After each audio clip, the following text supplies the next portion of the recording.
Check, check, check. Check, check, check. Huh? Wait, what? I didn't change anything. Why did it fix? Wait, can you hear me now? I literally touched nothing. All I did was open, not even open. I just alt tabbed over to voice meter, not voice meter, voice mod. Weird. Okay, so I think I had the mute situation corrected, but maybe the software crashed. I need to figure out voice mod. It crashes really easily. I got to figure out how to turn that off because I'm pretty certain that voice mod creates a chain reaction that crashes my audio interface and other things. This is why I'm doing TikTok last, because once I start TikTok, there's a good chance that people just start flooding in, and then I get all the crazies coming in too that want to talk to me. So I want to make sure that we're good on the other two. So I appreciate both y'all guys with the purple names, Tech and Lyndon. Both y'all hopping in here. Redeem text to speech. Why didn't I hear the text? Wait, I didn't even hear the text to speech. I have sound alerts turned on. Hold on, let me check.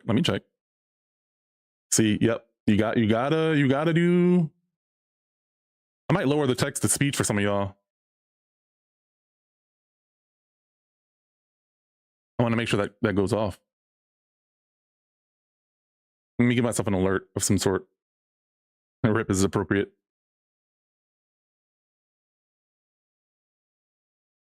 Whoa, that's big. I'm gonna turn it down just a smidge. Weird, yeah. Sometimes I can't test some of these things until I go live. But where are my sound? My sound alert icon is there. There I am. I've actually rearranged my wall since then. Yeah, you can't hear it either? Okay. Weird. I like the text to speech, so I want to have that on because last time that saved my life for the TikTok stream because I ended up editing that video. The only one I was really concerned about was getting the Diop Harris video out. And that one was kind of rough. But I ended up fixing it because I recorded on TikTok. But let me see here. Why is TikTok hitting what's going on here? TikTok was telling me something was going on, but it's not live. Okay, good. So no sound alerts, even though the sound alerts are there. Let me go ahead. I'm going to hit it on studio mode so that I can make some changes without it showing up on the screen. And I'm going to go to my alerts and see if I need to refresh it or something or get the link again. This is good stuff to do beforehand. And I was going through and looking at some things, but I was also trying to set up my like Venmo and PayPal. I feel weird having that stuff out there, but a lot of the bigger YouTubers, or not YouTubers, but like debaters that I follow, they all do that. So I'm like, you know what? I'm not going to throw away the opportunity for people to give me money. Like I'm not going to beg for it or anything, but if people want to do it, then hey, go ahead. So I put those links in my link tree, and I think my link is in the bio, but I'm not stressing that today. I will get that up there as soon as I can. But where the hell is my, wait, so audio, sound alerts. There we go. Control OBS audio. Yep. Refresh. Yep. I'm just going to go to the website real fast. I have a hotkey to the website, so I'm just going to go ahead and just pull that up real fast. And stream elements, actually. I'll double check both of those. Stream elements got bought by Razer? What? Okay, I'm gonna have to go back to check that because that might change some things for my sound alert, or for my not my sound alerts, but my other stream alerts is through stream elements. Kind of like I have my own designs and stuff that I bought a while ago, but I uploaded them through there. Let's see here. Okay, so my alerts, the website made some changes, so it's very possible. Let me see here. Test in the browser, and then I'll do a preview. Did you hear that?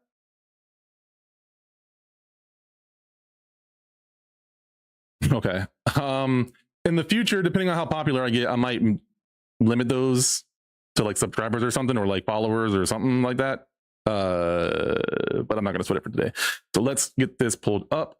I have Twitch alerts. Oh. I just, on this scene, I didn't even have it on me. So that's probably why. But you should have still been able to hear it, perhaps. So let's go ahead and hit preview again. Oh, wait, no. Test in browser source. Yeah, that worked for me. Let's see the chat. Metal Gear. Okay. I think I'm as good as it's going to get. I am live on YouTube as well. It should just be exact. I'm using the TikTok stream, even though I'm not live on TikTok yet. It's funny. Anyway, let's see here. I'm going to pull up the Twitch chat and then the TikTok chat. I'm gonna just keep the main page here. You said, yep. Good. All right. Well, let me get my music going back. Oh, wait, was it the music that did it? Can you still hear me? Check. Check.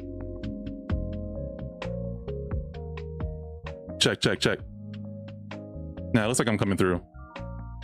But I won't minimize it anymore. I'll just alt tab out of it so that it doesn't minimize, because maybe that's what caused the crash to happen. And then I need to pull the chat back up because I'm old. All right, here we go.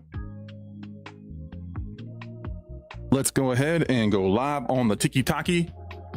And I'm going to adjust my mic so I can be more comfortable here, because I'm going to be moving around a little bit and I want to have my mic more ready. So I'm going to adjust it real quick. There we go. That's better. That's better. Oh, tech. I'm almost done with this. I'm going to go back over and change some things, but I don't know if I showed you this right here. And this is kind of slowly becoming my mascot for MAGA, right? And what's cool is I use a marker. I told you this already, right? We talked about this, the markers, the metallic markers that I have. Yeah, we did. Okay. All right, cool. Yeah. So I want to finish it up and get like everything actually secured in there. But the mask looks cool, but the more I think about MAGA being like Death Eaters, the more fun. Like I want to figure out some sort of skit. I would like to try my hand at like a TikTok skit and maybe have one of my personalities be wearing this mask, as, you know, instead of doing like the towel on my head or like the shirt on my head or just putting on a hat or something for the other character. I sort of like the idea of just wearing a mask. And then on top of that, I just thought about this just now, but I could just dub over it very easily if I'm wearing a mask, because the audio quality while wearing a mask, you can easily tell, right? Hold on. Like, I assume it sounds very different through the mask, right? I'm assuming that it sounds very, very different when I'm wearing the mask. Like the MAGA, I gotta like have the MAGA hat on while wearing the Death Eater mask, you know? I need to get a red hat. I think my son has a red hat. It has nothing to do with MAGA or anything, which is like a trucker hat. Just a little muffled. Yeah. And for me, that would probably bother me. And sometimes I'm trying, like with content, the best thing that I can do, the healthiest thing that I can do is focus on my own enjoyment first, like what I like, and then making sure integrity comes after that. But I really like the analogy that this is something that, you know, you guys in the Twitch chat already know this, but the TikTok people, I'm live on TikTok now, just started, so people are starting to roll in. Hello, peoples. True Blue is already requesting up. Hold on a second here. All right, so we are looking for TikTok debates here from people in the community, and I'm looking for Trump supporters specifically. I'm assuming this guy's a Trump supporter, so if you're not, please do not request up, but let's go ahead and pause this music real quick and get our first guest up on the line. Where'd he go? Okay, True Blue. We're gonna bring up True Blue. I'm assuming True Blue is a Trump supporter, but True Blue, how old are you? 30. All right. And then are you a Trump supporter? Cool. All right. And so I'm assuming that you disagree with the prompt that says that Trump is dangerous and that MAGA is, or Trump is racist and MAGA is dangerous. It's kind of funny callback to a video I posted earlier, but do you disagree with that?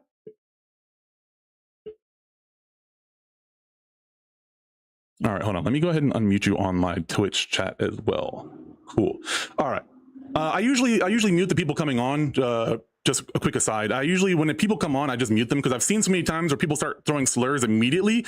So for Twitch and YouTube, they're a little more strict with some of this stuff, or at least I care more about those two accounts. So I always try to mute at first, because I'm recording on TikTok side anyway, the audio. So just to clarify that. But if you don't hear the guest after like the first couple of sentences, let me know. Thank you in the Twitch chat. But True Blue, yeah, you said you disagree with the fact that Trump is racist and or that MAGA is dangerous. So can you elaborate on why you disagree? Okay, maybe he's racist. Maybe I'll give you that. But is he dangerous? I mean, I don't know. What does that mean? I'm trying to process what you just said. So, okay, I'm going to share my thoughts with you from what you said, and then you can maybe help clarify. So you're acknowledging openly that Trump is racist. But you but you yeah, also I can don't see see. that. I can see that.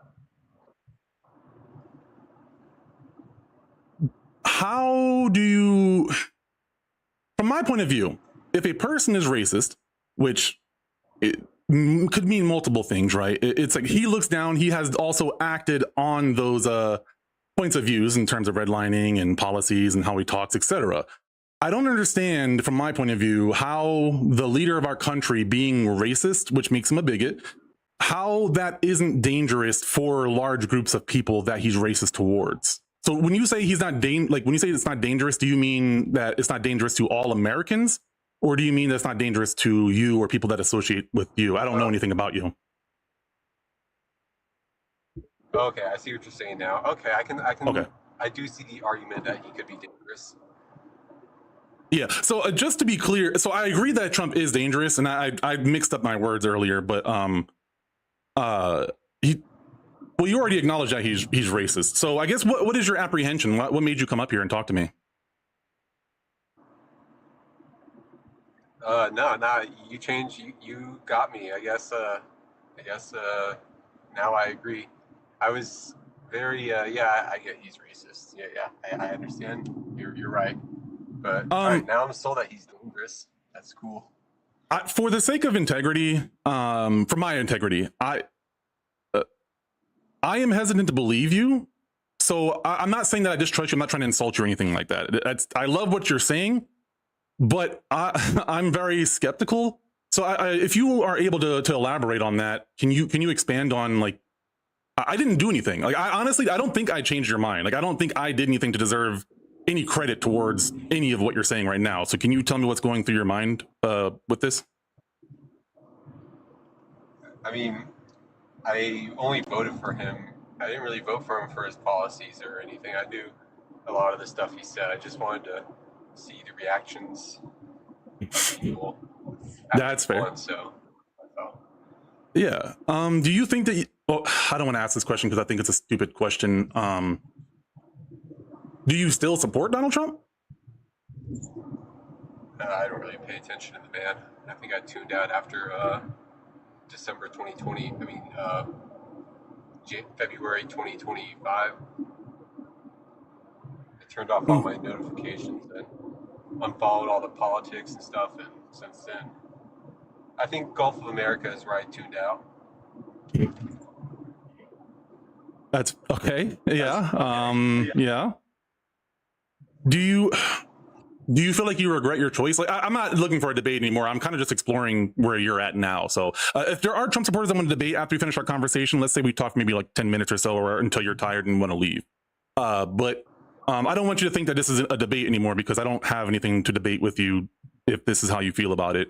So I would love to explore, and maybe you can share with the chat how you, like, what changed your mind. You talked about the Gulf of America. I think that's a good place to start. But, like, you know, I didn't really tune out because he did that. Like, I didn't really disagree. I thought it was funny the way people reacted to that. I just mean, like, I stopped listening to updates about him around that time. Okay.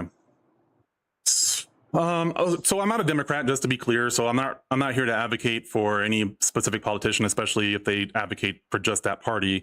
Where you're at now, do you feel like the behavior of Trump and his administration, do you see the lack of accountability, for example? Do you see that is an issue with this administration? I don't know. Like I said, I haven't been paying attention. Okay. Yeah. Well, is there any other topics that you want to explore before I look for the next chatter? Who do you think is going to be the 2028 nominees? If you had to put down a bet, like if you had to put down money, who do you see right now? For 2028, you said? Republican candidates, yeah. I think that one of the potential candidates is JD Vance. I think that's a shoo-in. Other Republican candidates. Don't think DeSantis is going to throw his hat in again? I don't think so. I think he's in too much muddy water. Honestly, I think this is a hot take. I think this is a dumb opinion, but I think it's still valid. What is his name? Oh my God, I forgot his name all of a sudden. He's the guy that's been giving Trump a lot of crap right now. He's a Republican, but like he's been calling out Trump on a lot of things lately. Massey, something Massey. Robert Massey? No. But Massey's a Republican. I think he's a senator, if I believe so. Jasher. You should have requested to talk to me. I'd like to talk to someone like Jasher. I think that conservatives or Republicans are in a spot where a lot of people are starting to separate themselves from Trump. This gets into my whole like MAGA are Death Eaters theory or opinion thought experiment. But I think that somebody like Massey who's disrupting and has to get it like set aside, get away from Donald Trump. So I think the next candidate, you're going to have someone that like is a not necessarily a pro-Trump person, but a pro-Trump's approach kind of thing, like sensationalism, like continuing to lack accountability, continue to make up stuff in order to afford his agenda. I think you're going to see that, but in like the primary or whatever the debates would be for the Republican Party, which is more fascinating for me personally to see. I don't like any of the Republicans right now because except for I don't like Massey. I respect him that he's speaking up. Right. So that's kind of a clear difference. I still wouldn't vote for him right now, but I think Massey would be somebody, JD Vance, and maybe somebody else is a little bit more clean cut and like a typical politician. On the Democratic side, I think it's harder to figure out. I don't doubt that AOC would run. It doesn't seem like she's personally interested or she's playing it well that she doesn't want to run or she's not really playing into that whole dialogue. I think that Bernie Sanders is probably too old, even though I would like for him to be involved.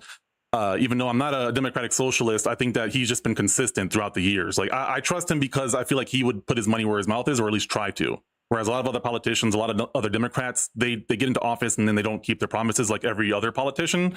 So AOC and Bernie Sanders are two of the politicians that I can think of off the top of my head that I think are consistent. And honestly, I hope they leave the Democratic Party and just become independent. Well, no, wait, Bernie Sanders is independent. Excuse me. I'm sorry. Bernie Sanders is already independent. He's one of like the few I think senators that is an independent right now, but I digress. I think they're going to have somebody really clean cut, like a Gavin Newsom, or something along those lines. Gavin Newsom had tried successfully to be the Trump of the Democrats, and I think that he served his purpose. Thomas Massey, thank you. So I think that would be the case. Yeah. I hope to see some independent candidates because I don't like. Oh my God, I'm sorry. I'm not mad at you. This has nothing to do with you, but I wish the Democrats and the Republicans would just go away. And I wish that we could just have good candidates that we can just vote on. And then if they aren't putting their money where their mouth is, we hold them accountable and they don't have a damn political party to back them to get out of being held accountable. So that's where I think. Yeah, that'd be cool. I don't see that happening though, at least anytime soon. Yeah. In the next 10 years. I'd have to agree. I'm being very hopeful and optimistic. That's my hope, but I don't think that'll be the case. But yeah, I got some more people requesting up. True Blue, I appreciate you being honest. Like I think it's brave just to say that in today's term. Like people are already throwing Trump derangement syndrome in the chat. Like not probably towards me, not towards you, which I think is the dumbest thing to say. Having an opinion of somebody and actually having a consistent opinion doesn't make you deranged or have a syndrome. But thank you, True Blue, for being honest, man. I appreciate you. All right. Peace. Later. Have a good one. Take it easy. All right. I don't know how to take that one. I'm not taking any credit for his opinion. I did not change his mind. He did that on his own. I asked a couple of questions. I just want to be very clear. I'm not like, if I put a clip of this conversation up or the video, I am not taking credit for him doing his own work. I asked a couple of questions. He figured it out on his own. I didn't do it. Y'all saw it. I don't take credit for stuff I didn't do. And I don't like being blamed for shit that I didn't do. So it goes both ways. Integrity works that way. You got to hold yourself accountable. And hey, if somebody else wants to give me credit, whatever, fine. I don't believe it. I'm not going to put that in my headspace. He did that, not me. He just happened to hop on and then figured it out while talking to me. So let's move on to the next caller. I think Serial was first. Y'all requested around the same time. And Girth Brooks 69 is not a good name for a political debate. So I'm not even sure if I'm going to bring you up. You already backed out. It looks like. Serial, I think we talked, but you said you'll have a conversation. All right, so let's go ahead and bring up Serial. I'm going to go ahead and restart the recording real fast. That way I have individual conversations. So we're going to start this clip right now. Okay, so we're going to bring up Serial to the chat. All right, let me make sure I ask this question. Serial, how old are you? 27. All right, I was going to ask for TikTok, and then are you a Trump supporter? I voted for him. Okay. How many times? How many times? not good with numbers. He had 3 elections. He lost one, won 2. So he had 2016, 2020, and then 2024. Unfortunately, so I couldn't vote for him the first time because I was in high school. That's like against the law. But the last 2 times, unfortunately. The last 2 times. Do you regret your vote? Yeah, because I actually started to like care and like read. So yeah. Not What to do you say mean? that I couldn't. Not to say I couldn't read before.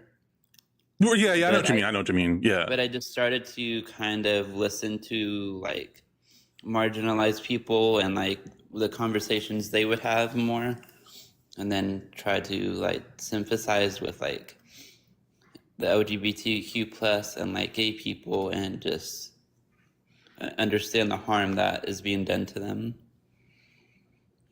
Well, quick question though. You said you were 37? No, 27. Oh, okay. I was like, in my head, the math wasn't mathing because you said you were too young to vote, and I heard 37. My bad. Okay. It doesn't sound like you're a Trump supporter though. Do you disagree? Do you agree? Where are you at with that? Oh yeah, I somewhat believe that both political parties are somewhat harmful and can be bad. But yeah, Okay. Trump is not a good person. Okay, damn. When you say Yeah. what was the thing that he said? He said something about LeBron recently. You're right. Did he say if somebody in the chat can reference it, let me know. I don't want to speculate on stream too much. No, wait right there, I'll get it. Okay. Where are the strong Democrats at? I don't know. I'm not a Democrat. So many weak Democrats. I mean, I agree with no one cares. It's nothing against the Democrats. I don't really like the party. Okay, I found it. Yeah. And they're funded by AIPAC. There are a lot of politicians that I might respect that are also still funded by AIPAC. But continue on. He said, yeah, I think LeBron is racist. Just like out of the blue, like for no reason. Oh yeah.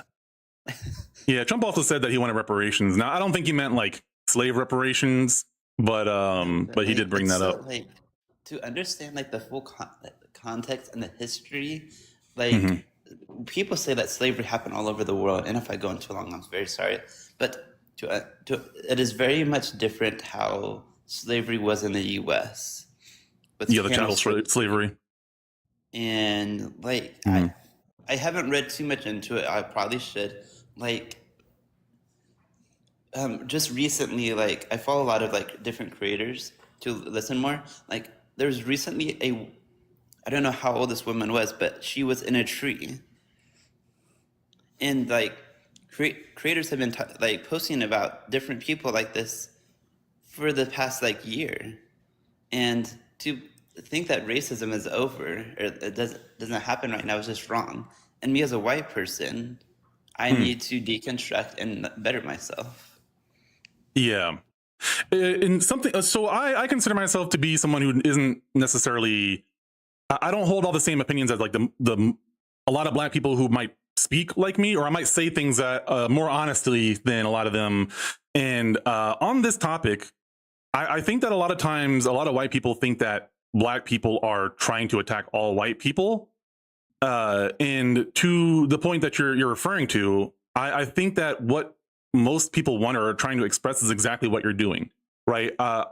Do you feel like I'm blaming you for the slaves that were owned back in the years prior by, in the 1700s, 1800s, etc.? No.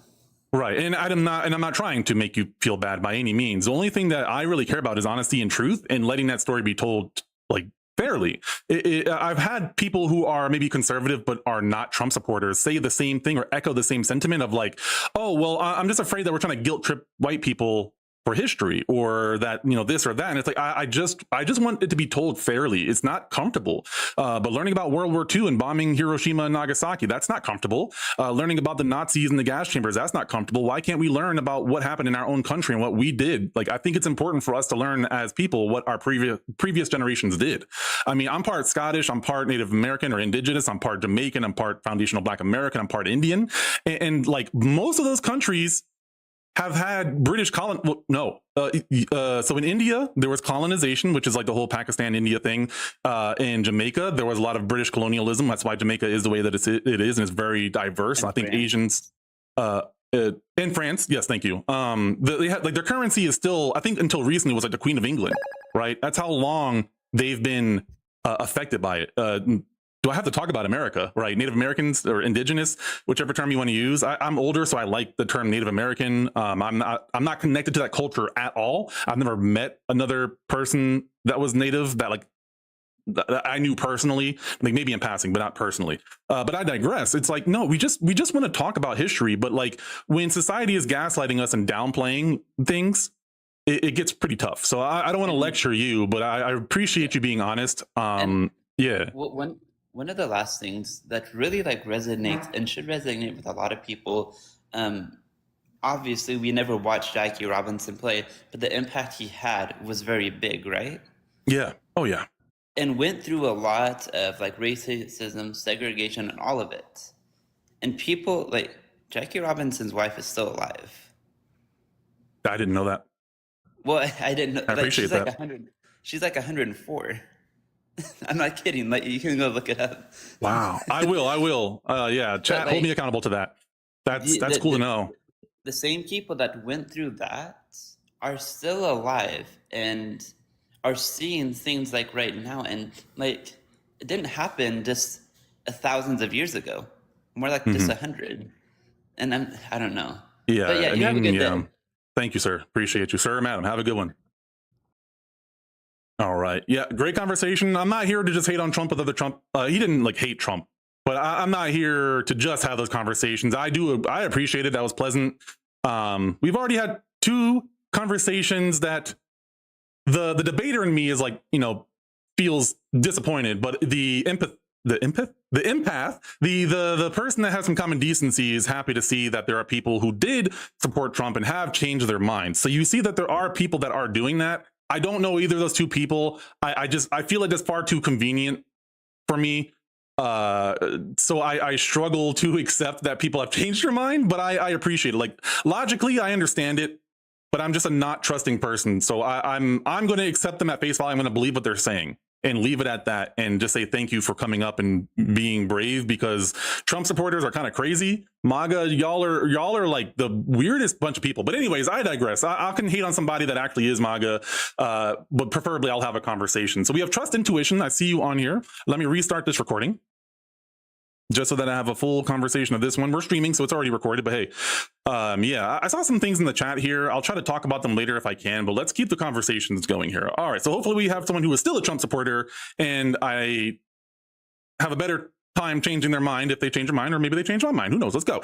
We have Trust Intuition coming on. So how old are you for TikTok's terms and services? Is it me or you have an echo? Or is it me? It might be. I don't hear an echo on my side. It might be a little loud. Chat, am I loud? No, you're not loud. You just have an echo. Maybe it's, well, can you hear me right? Mm-hmm. All right, perfect. Fine. Yeah, I'm a Trump supporter, yeah. Excellent. Okay, and I assume you disagree with the prompt that he's dangerous or that he is racist and MAGA is dangerous? Yeah, I would like to know how MAGA is dangerous. Sure. I just want to know your viewpoint. Yeah, so I'll start off simple, and then I have some things that might sound hyperbolic later on. But like the first caller said, Trump is, he has a history of being racist. And just to clarify things for the chat, you can be racist and still do things and collaborate with people of different colors or ethnicities or walks of life. So just because he interacts with people doesn't make him not racist. But that alone, to me, that seems to be by most people accepted. Let's start there. So do you accept that Trump is racist? No, because just being racist, you would have to act up out of it, right? Like, let's say you would think I'm racist, but I had, let's say, 4 black friends that I help, that I'm with, that I support and all that. Can I still be racist? Yeah. Mm-hmm. Okay, but hold on. So isn't being racist the act itself, or it's just a feeling? It's more of the thought than the feeling, but I get what you're saying. I mean, right, exactly. So like, If you And the really actions, think too. someone's racist, the actions count, right? Those count more to me personally. The actions count more than the thoughts. Yeah. Correct.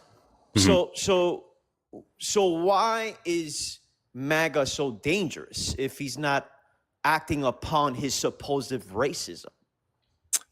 Well, in my opinion, and most people's opinion, he is. And Yeah, has. I mean, those are opinions, right? I mean, well, there's opinions are documentation of it though, and there's actual legal actions that have been taken against it since the 1970s and 60s against Trump and his father. His father had a lot to do with it. He inherited a lot of things of his father, yes, Including racism, probably. But I call out racism by action, right? Sure. You know, it's you can't. I mean, unless you just call racism by no action. Just because somebody says they're racist doesn't mean they're racist. Honestly, they may think No, but there's racist. more examples. I mean, we can talk more recently about the ICE raids, the ICE situation. They're killing the cat. They're eating the cats. They're eating the dogs. If you're not black, if you no, that was actually Biden that said that one. Right. I mean, those are opinions, right? That's not racism. That's like you know, that's no, like, no. Well, there's different kinds of racism. There's also systemic racism, right? And he is somebody who has shown to be encouraging both typical racism, like social racism, but also systemic racism. So how is he encouraging racism? That's what I want to know. How? By what he does and says. So again, during his was it the 2016? No, the 2020 election, when he was saying they're eating the cats and eating the dogs, I believe, and he has the concepts of a plan, right? No. Okay. Did he win that year? So No. Anyways, you're I calling him a digress. racist because he thinks He thinks that Haitians. Well, who is the someone? Are you talking about Haitians? Well, honestly, I'm not racist. I'm from Miami-Dade County, and that culture, including my culture, does that. Eats cats Those and are dogs. facts, and it's not racial. So then, why did he bring up Haitians specifically, and why talk about the voting because fraud? it happens there more often. Because you would know Haiti is in a very poor condition. They're horrible right now. They're not. Okay. He's not trying to point out that they're pieces of shit for eating dogs. He's saying these people eat dogs, and that's a fact.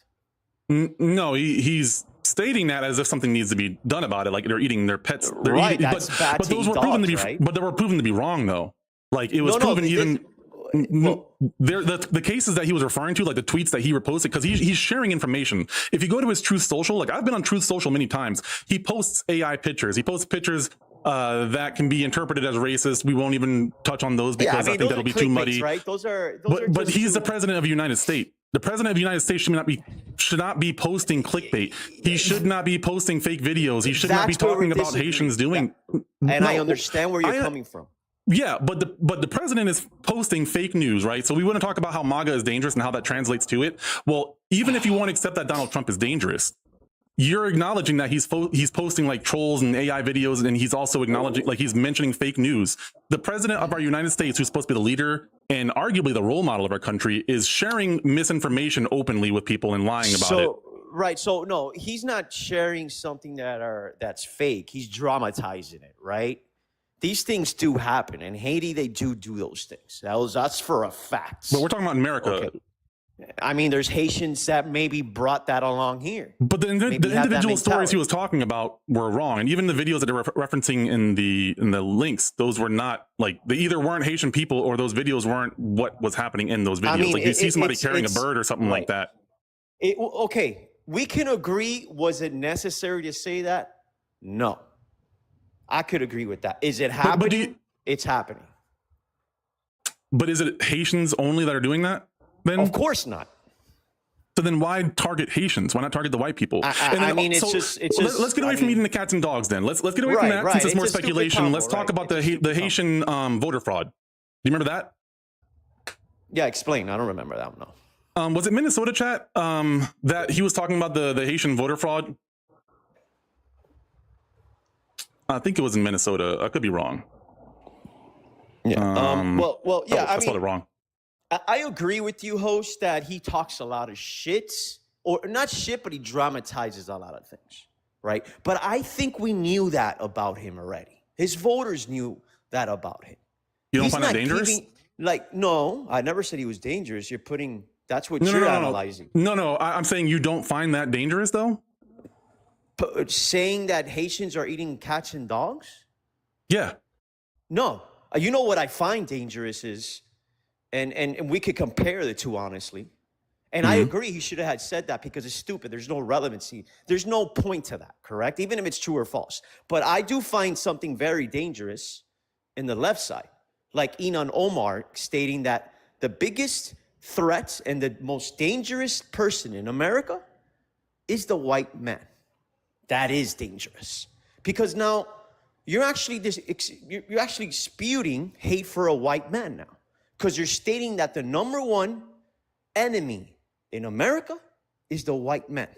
How is that any different from what Trump does with Democrats? Wait, hold on. How are you saying, do you understand the difference?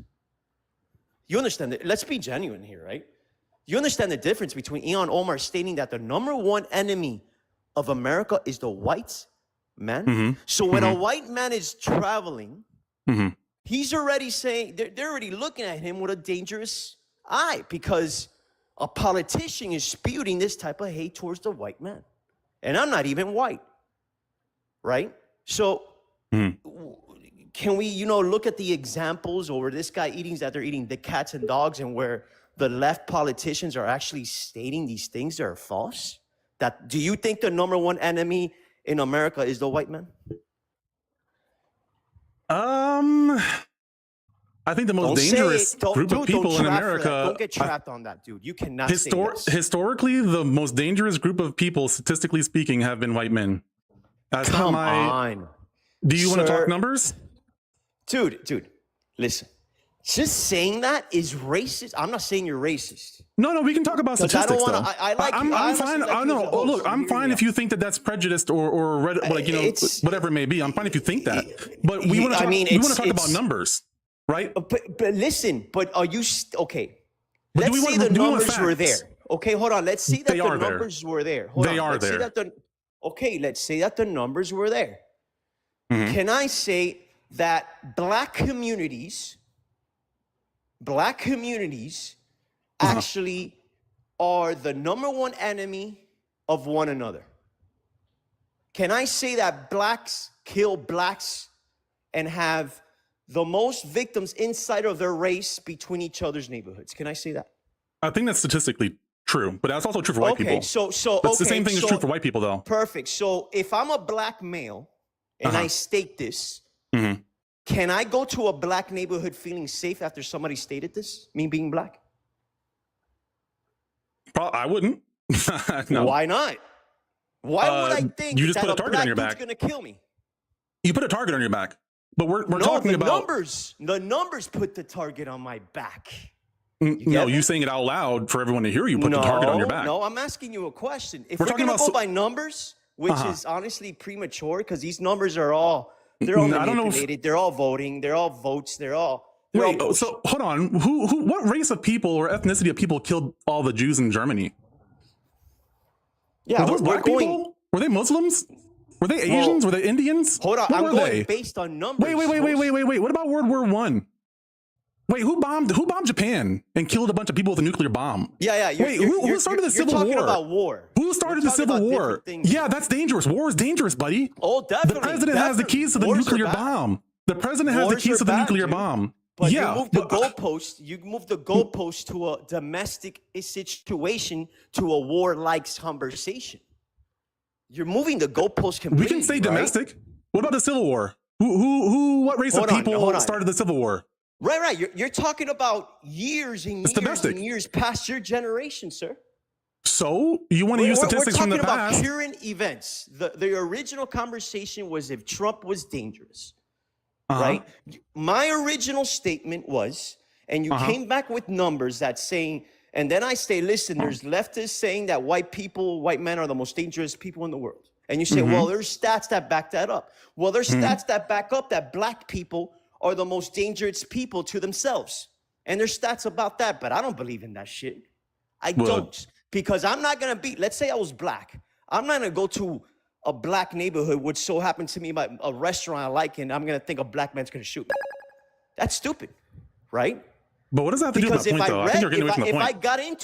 If I got into the numbers, I'll be staring at my own race if I was black a different way. Then you must not be looking at the numbers correctly, because we're talking about white people being dangerous. If you're talking about people being dangerous, like you should have statistics to back that up.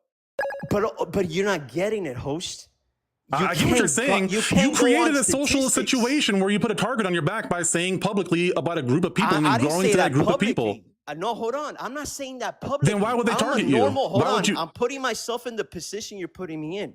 I'm a normal black dude, right? That I'm reading the statistics that you are providing me. Just like the statistics that the white man is the #1 most dangerous person in America, right? Let's say I'm a man that reads statistics every fucking day. Sure. Right? And I live my life based on those statistics. Would that be realistic? Yes or no? It depends on what you mean. I'm not sure how you live your life by statistics. Host. I'm asking for clarification. Please clarify what you mean. I don't know what you mean. I'm going to give you a perfect example. I read a statistic that the white man is the most dangerous man in the world, in America. Okay. Thank you for the follow, by the way. I appreciate you. Nomar. Okay. Yeah. So I read a statistic that says that, right? Is it fair for me to act upon that statistic? Is it fair to me to go out there and say, fuck these white dudes, all of them, they're all gonna fucking shoot me? That's not smart. It's not smart. Why? Because you're gonna probably end up shot or arrested. That's no, a threat. It's not smart. Why? It's not because I'm gonna end up shot, because that doesn't. Wait, say again I'm exactly reading over fucking numbers that are fugazi, dude. They're fucking fugazi. No, well, I'm taking in what you said. You said if you were a person and you said stats out loud, it's not the stats that make you the enemy. It's the, like you said, fuck these white people, I'm gonna go kill them, right? Like that's what you said. No, I never said that. You're not understanding. Oh, sorry, no. Yeah, can you give me the quote again? The example again. Let's say I'm Cuban, right? I'm not white. Right, I'm a non-Cuban guy, and I read these statistics online. Right, I read them, and it says online, white men are the most dangerous men in America. I read it, and I said, damn, fuck. All right, let me go outside. Just the headline, or like, are there actual statistics that prove it? Well, yeah, it doesn't matter. Headline, statistics, whatever the fuck you want to say, right? Whatever. I read on the studied document, whatever, right? And I filter it. I filter it, and I filter it during my life. I go on, I filter it, I walk on ground, and I say, damn, I got to avoid white people because statistics are showing me that the white man is the most dangerous man in America. Should I live my life like that? In this scenario, like, are you just saying avoiding white people, like you're not taking action against them or anything like that? No, dude. Me thinking that every white dude is dangerous. I don't necessarily have an issue with that. Same how I wouldn't have an issue with a black person. But would you? Because the number says that the white man is dangerous. Would you assume that every white man is dangerous? I mean, me personally, no. Okay, because you got common sense, host. You're smart. You're normal, right? So, do you think other people are different than you that would say, well, act differently on this, right? Would say, hold on, I got to avoid white people because that number says that they're the most dangerous people in America. Do you see people filtering that? But what happens when it's true? Yeah, I do. I see people filtering that. You know where it's going to land. Okay, so you see people filtering this and actually, translating into real life, right?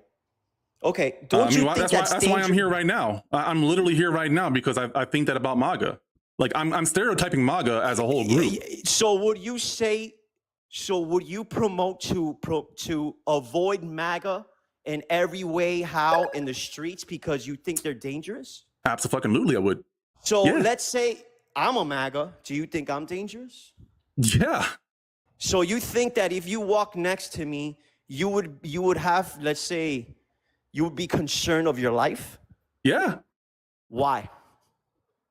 Because you support someone who has clearly shown zero empathy for people who die of different colors or even their own race. He has shown zero empathy in very horrible situations. He has taken great effort. He has taken great effort to hide information about PDF files all over the place, especially when he's already in there. So when you are supporting somebody who has done very, very, very, very fucked up shit across seas and domestically, to citizens and non-citizens, you are dangerous because you are the reason why the Nazis got as far as they did. You are the people either cheering Nazis on or looking the other way while they're taking over Nazi Germany. Right. So yeah, yes, I absolutely think you're fucking dangerous, bro. I'm here to talk to you because I don't want violence. What I don't want is violence because I feel like a civil war is brewing. I'm here online talking to y'all because I want to talk some fucking sense into y'all because I think you guys are dangerous. I think you're dangerous. I think you're fucking dangerous. Okay, so I want to make that very clear that I'm stereotyping all of MAGA. I want to stereotype all of MAGA, so I want to make that clear for y'all. Hold on, let me speak. That's where I wanted you to land, my friend. Cool, go for it. And you clicked the bait. You ate the bait up. Cool, let's get to the deadline then. I'm gonna tell you how. The punchline. I'm gonna tell you how you ate the bait. Cool. You're putting me in a position where you're promoting that I am fucking dangerous, therefore putting me in a position where I would have to defend myself from your speech. But I'm the one that feels threatened. I feel threatened. I'm the one that feels threatened. How do you feel threatened? How? How are you the victim because I feel threatened? Hold on. You're the one who, how do you feel threatened? How did I threaten you?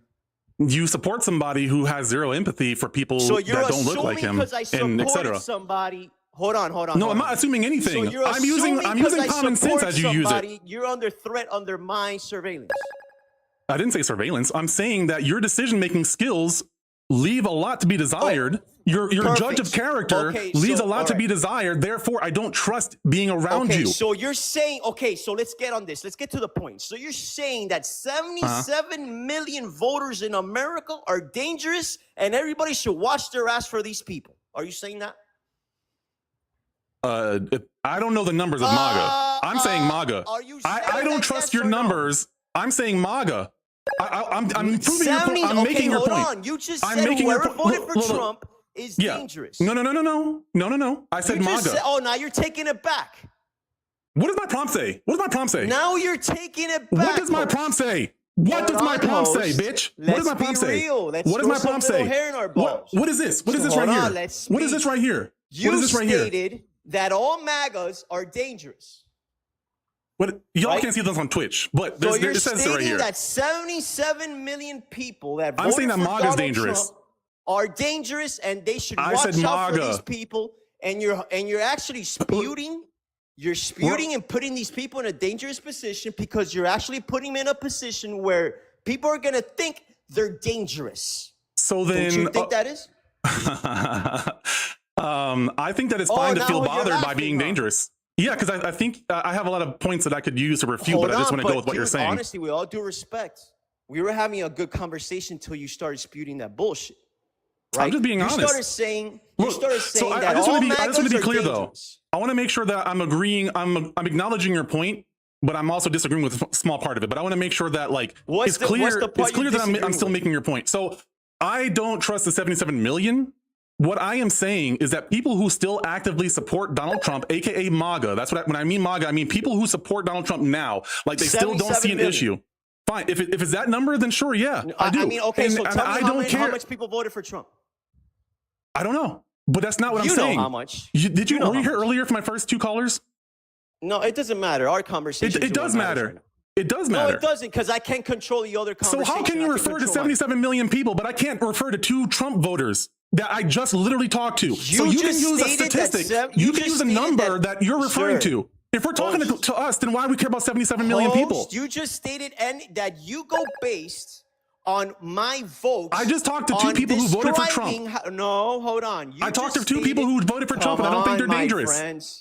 But I'm trying to make your point. Dude. Thank you. Let me finish. You're getting red because you know I'm going to land this. I'm going to land it. No, go ahead and land it. Go ahead and land it. All right, perfect. You just stated based on my vote that I am dangerous.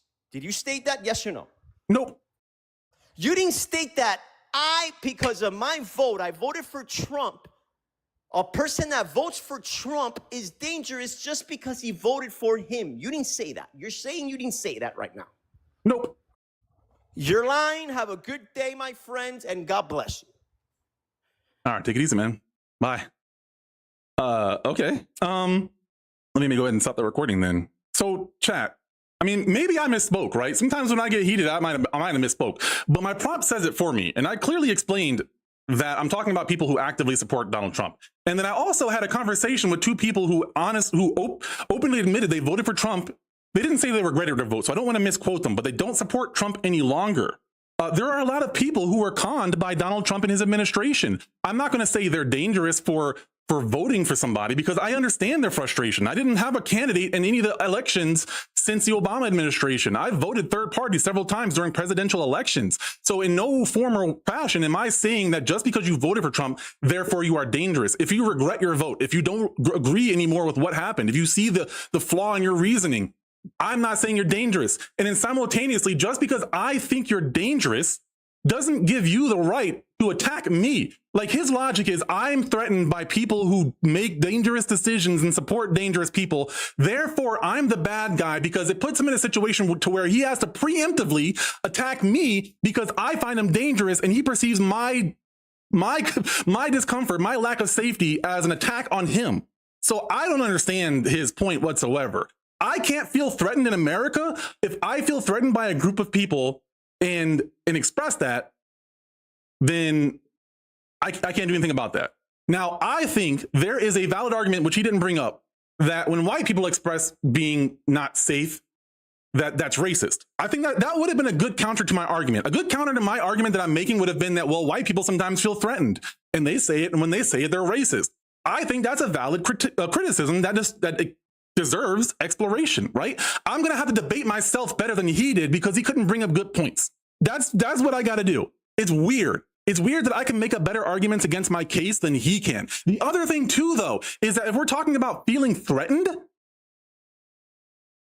why is it the same people? Like, why? I bet you anything, he would be the same kind of person that would argue that trans people shouldn't go into the opposite bathroom of the gender they were assigned at birth. He would probably be the same people that feel like women don't feel safe in the bathroom because a trans woman is in there and therefore they have a right to use the bathroom privately. Like he wants to have his cake and eat it too. I'm assuming, but a lot of MAGA people, that's part of their fucking MO is that they have to hate trans people and they can't use the bathroom. So I'm sorry, like I got to make my own arguments for myself because he can't do it, right? I don't understand that. But if you're a Trump supporter, please request up. I want to talk to somebody. It's unfortunate that this guy, didn't want to have a conversation that actually made sense. Y'all let me know if you disagree, though. That's fine. I'd love to hear more conversations on that. Let me read some of the comments here while I wait for people to request up. Let me make sure there's nobody waiting for me. Oh, shoot, there's already people waiting for me. Damn, I can't read the chat then. I wish I knew who requested up first. I didn't see anybody pop up, so I don't know who to bring up first. But I'm going to go with who's on top, and that's Liam number 1. All right, so we're going to bring on Liam 1. Liam Yes. number 1. Are you? How old are you? For TikTok? 40.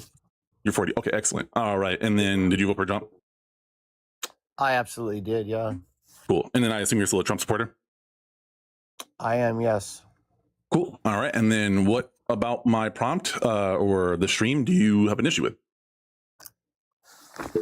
Well, yeah, one thing, you talking to the last guest, your prompt kind of answered the question for both of you guys. It says that, prompt says that MAGA is dangerous.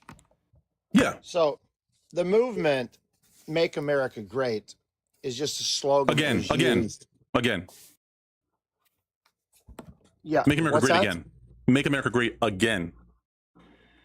Yeah, I get it. Make America Great again. Yeah. Cool. That's the double A, okay? So yeah, so that slogan has been used for decades, okay? Other presidents have held that, used that as well. Sure.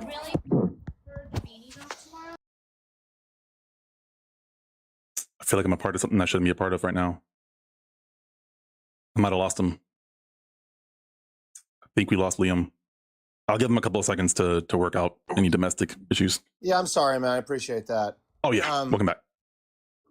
Yeah. So Make America Great is, you're saying that so what the last guest said was, you're saying that somebody's dangerous because of their vote.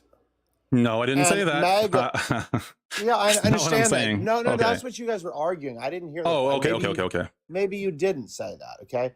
But saying that MAGA is made up of the American people that voted for Donald Trump. Donald Trump himself is not MAGA. It's the movement. Okay. It's Yeah, the that's why the people. prompt is separated. Yeah. Yeah. Mhm. So you guys could both be right in a sense, but he's a little more right just by your prompt. I mean, you have to clarify that. You could say,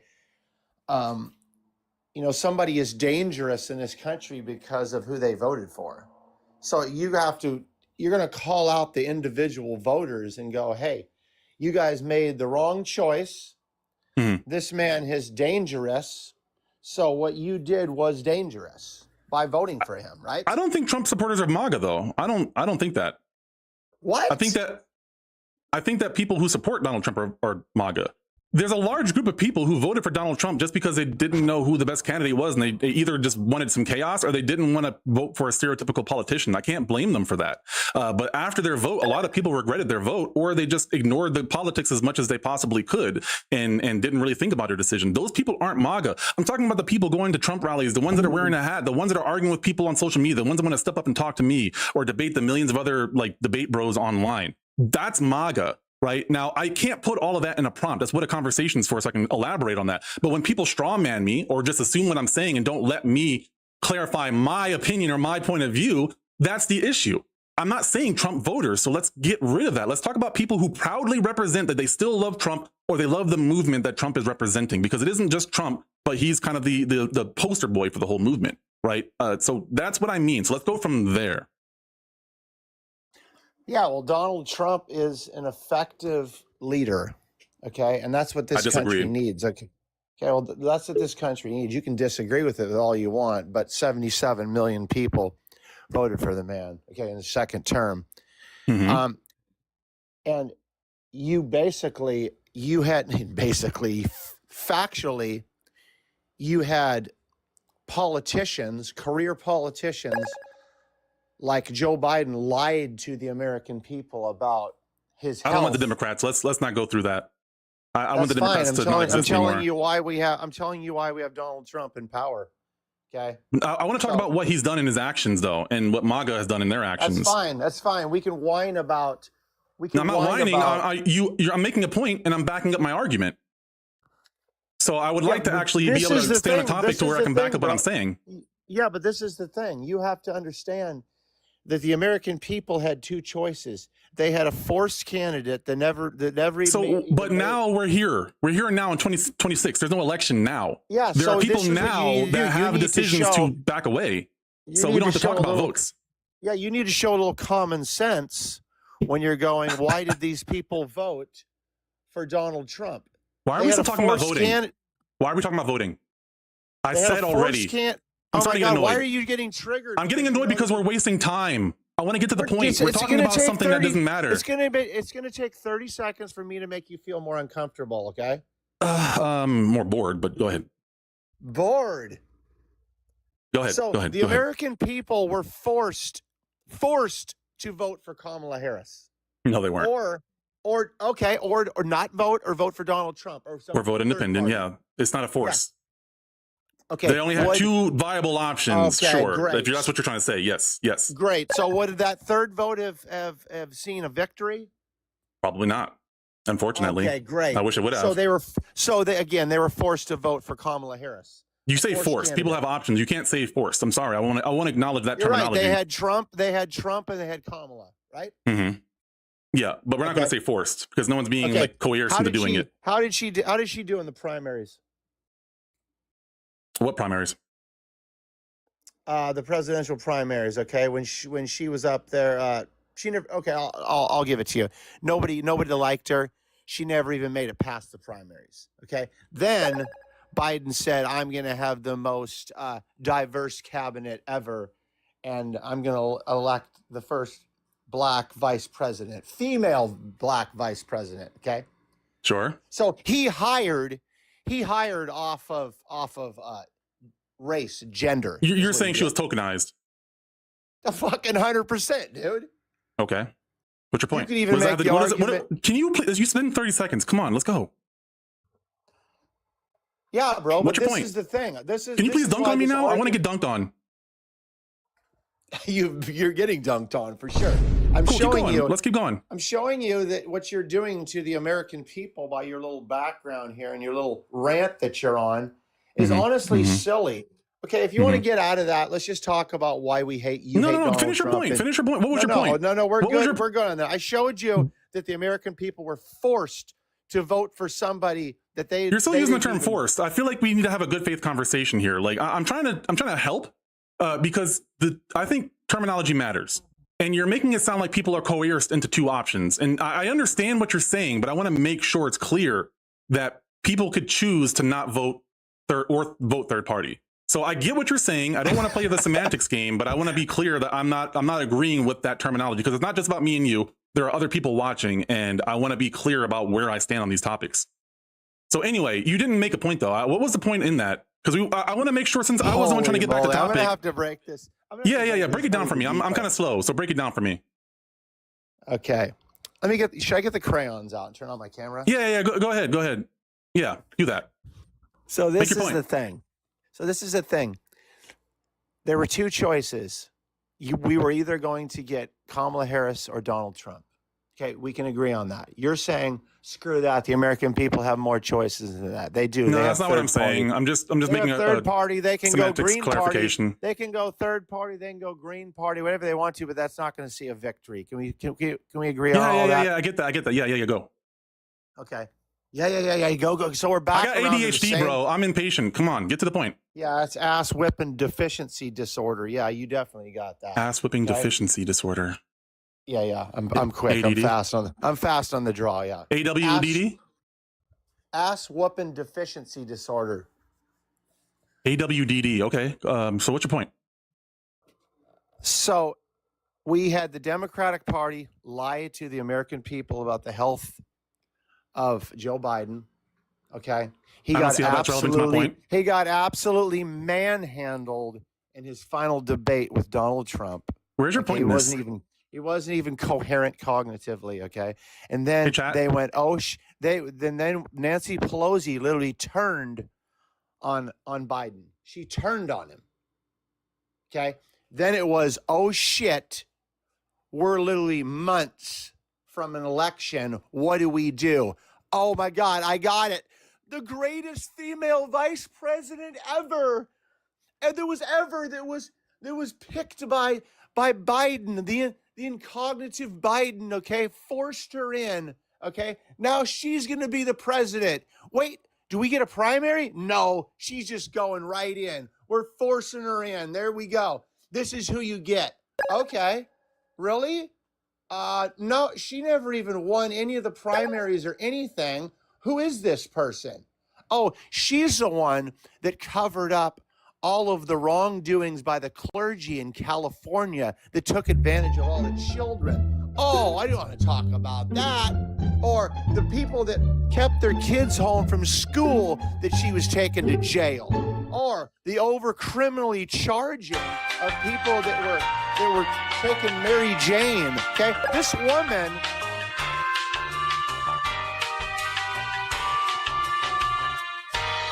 Whenever you're done, bro.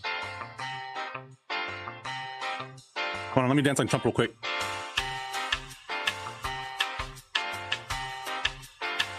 Yeah, you didn't make a point. That was 30 seconds, right, chat? Chat, was that 30 seconds? Because I still didn't hear a point to... I didn't hear anything about MAGA. I didn't hear anything about Trump. I heard you ranting about Kamala Harris. So let's go... You talked for a good bit, so let me go ahead and just get to the fucking point, because you seem like you don't have the capacity to have this conversation with me, and I'm sorry. I'm just going to be blunt about this. I'm going to be blunt about it. Projecting. I'm sorry. So where did you actually debunk that Trump is that MAGA is dangerous? I didn't hear you mention once that MAGA isn't dangerous. It sounds like you're just getting off a topic instead of actually acknowledging what I'm saying. You didn't actually make any points as to why Trump wasn't racist. I have a very clear prompt on my screen, and instead of trying to actually engage with my prompt, I gave you about 2 minutes to talk about nothing. and you wasted the chat's time and you wasted my time, and we're all dumber for it. Where was the point? So okay, I'll give you a chance. I'll give you one more chance. I'll give you one more chance. That's fine. What was the point of all of this in terms of how Trump is dangerous or racist and how MAGA is dangerous? Where was that argument? Because it sounds like you're trying to just whataboutism and start talking about how bad the Democrats are. And I'm with you. I don't like the Democrats. I wish the Democrats didn't exist. So I don't know why you're sitting here trying to convince me that the Democratic Party is something bad. I don't want the Democrats to be a party, just like I don't want the Republicans to be a party. So you're wasting your time talking to me. It is crazy. It's crazier that you couldn't actually acknowledge my point in any degree whatsoever. I'm sorry, Blue. I'm impatient. I got other people waiting here to talk to me. So what's your point? Let's talk about why one party is dangerous, okay, and the other party is not, okay? Donald Trump. Is it about MAGA? I'm not talking about parties. I'm not talking about parties. Hey, policy. Let's talk about policy. You're a policy. But I'm not talking about parties, just to be clear. Are with you in the chat. Are you a policy guy or not? You're yapping now. I'm willing to talk about it if it's interesting enough. I'm not going to say I'm the most knowledgeable person by any means. Go deep. Policy can be good or it can be boring. Okay, it could be helpful in this. So let's go. Yeah. I want to ask you: Can you point me to a Donald Trump policy that affects the American people? Let's say that it's better for one class or race of people over another. Let's say it's dividing. It's division within our country. Can you show me a policy that Donald Trump has passed or has even hinted at? Like saying, for instance, I don't know, we're going to prop up men over women. This would be something of sex, okay? Or saying that we're going to give more money. We're going to allocate more funds to white businessmen or something. Has Donald Trump done anything like that? Because he's racist. He is, like you said, he is racist for sure. So he's got to have some policies that are showing that great white men are on top again. Can you show me that? I'm assuming you don't actually believe he's racist, though, right? No, like you're just saying maybe, but can you show me this policy? Because you know what I'm going to do? I'm going to show you one, okay, that's called Opportunity Agenda. I want you to look it up right now as we're talking. Opportunity Agenda, okay, a policy that Kamala Harris ran that gives money to young black men for starting new businesses solely on their race, okay? Because this country is still obviously fighting racism, right?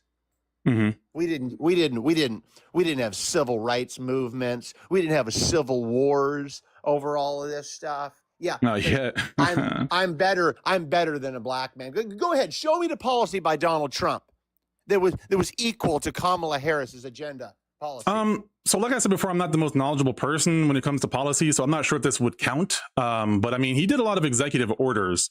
There's plenty that I can think of. There's one where he tried to, like, the way they're if you look at just the title, you wouldn't be able to tell one way or the other. But like the DEI situation, I think in his second term, when he got the executive order that he signed in order to change how DEI worked, I think educational programs and at schools, and also the conversation that he had around that. That would be one executive order. I think this is his first term, but overturning Roe v. Wade, again, that wasn't necessarily him. That was technically the Supreme Court. Chat, help me out here. Thomas Clancy and all of them, they overturned that. So that would be overturning Roe v. Wade would be another one that I could think of. The executive orders where it comes to like the ICE raids where he came to Minnesota and people died. I think that would probably be another bad one. Again, I don't know if these are policies, but I think these are like executive orders. So I'm trying to stay good faith and stay in line with what he signed into order to be done. But I don't know if this classifies as a policy. So I'm just trying to be honest about that. I don't know if those count, but those would be some of my core issues with Donald Trump. Like there's more, like, if you look at Project 2025, if you look at it at face value, you might not know because it's a very long document. I read it a long time ago and I still don't remember it. And I had to go through and take notes on it. So those are things like if you look at all of 2025, if you look at, this isn't a policy or an order, but it was like NSPM 7, I believe it was an executive, a memorandum for racial and religious discrimination, where in that document he labels that people who are anti-Christian can be labeled as terrorists, people who are anti-fascist, like the group called Antifa, which is not an actual group, it's more of an ideology, which is just like not being for, like, anti-fascist is not a group of people. It's just a group of people that believe that they're, they don't believe in fascism. So those would be things that I think of. So I have some memorandums and I have some executive orders, but I don't think any of them are policies. But those are all things that I have an issue with, that I think are very problematic, either racially or economic or in some form or fashion. So you think that this country needs to have policies for diversity, equity, and inclusion? And accessibility. I'm not saying that. I'm saying that what he did with it. It's DEIA. Diversity, equity, inclusion, and accessibility. So, right. And the biggest, and you could, I mean, honestly, I think that the biggest recipient for that policy or executive order, what it would have been was white women, actually. So that's what they say. But they were the ones that benefited from the most. Yeah. Allegedly. Yeah. Yeah. So people that are, they like to say the marginalized groups, we like to pander, especially politicians when they pander. But I answered your question. Are we going to stay on that topic or are we moving now? Oh, we are. I'm saying I'm on DEI. We are moving or we are? Did you not bring up DEI? I'm on DEI. I'm not moving anywhere from that. So, okay. Let's say that you were a police officer and let's say that you needed somebody to, a partner. All right. Now, let's say they had a training operation and they're hiring. Now, let's say you have let's say that you have a choice between two people. Let's say you have a 6'2" white man. I'm going to go extremes here. 6'2" white man. It's got a 6-pack that can run a 4-minute mile. And that's a fully accurate shot. Physically, mentally, done all the testing. He's rock solid. He's there. Gotcha. Now let's say you have a 5'2". Okay. I know this is going to come across. Okay. Let's go. So I don't sound extremely racist. Okay. Man, that's hard to do.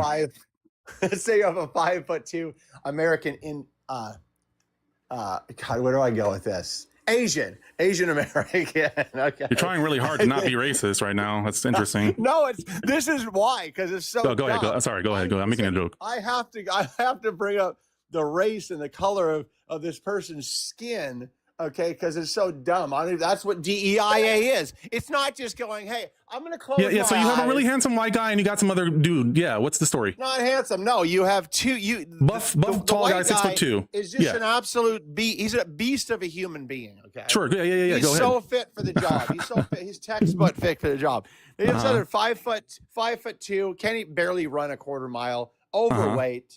Okay. Barely makes it through the training. Not a very good shot. Yeah, okay? Yeah, I got you. Because of policies, that's who your partner is in your vehicle. That's who's going to sit next to you. Is that fair to you and your family at the end of the evening? Whether you make it home, okay, battling the crime that's on the streets. Do you want the best of the best sitting next to you or not? I want to make sure I'm understanding your point, though, because you're kind of jumping. I get where you're going with this, I think, but this person already, are they pilots? What are we talking about here? Are they pilots? You said you're a partner. What are you doing? What is this job? This was a police officer, two officers. Okay. You needed a partner. But somehow an out of shape guy, a short out of shape guy got the job, right? I said, is that what you're saying? No, I said a guy that barely made the training course, okay, versus a guy that completely excelled in everything, and because of policies like DEIA, that this person that was not as qualified was a person that would be working with you. Okay, so I'm to assume that this person that isn't really qualified for the job still got hired. Like he met the bare minimum and he got hired. And now the driver is the guy that's in shape or the guy that's not in shape? No. I said you're not tracking, dude. Okay. Mm-hmm. The athlete the person that was qualified for the job, this supposed white guy. But they both got the job, though, he right? He is one of the two that are going to be hired.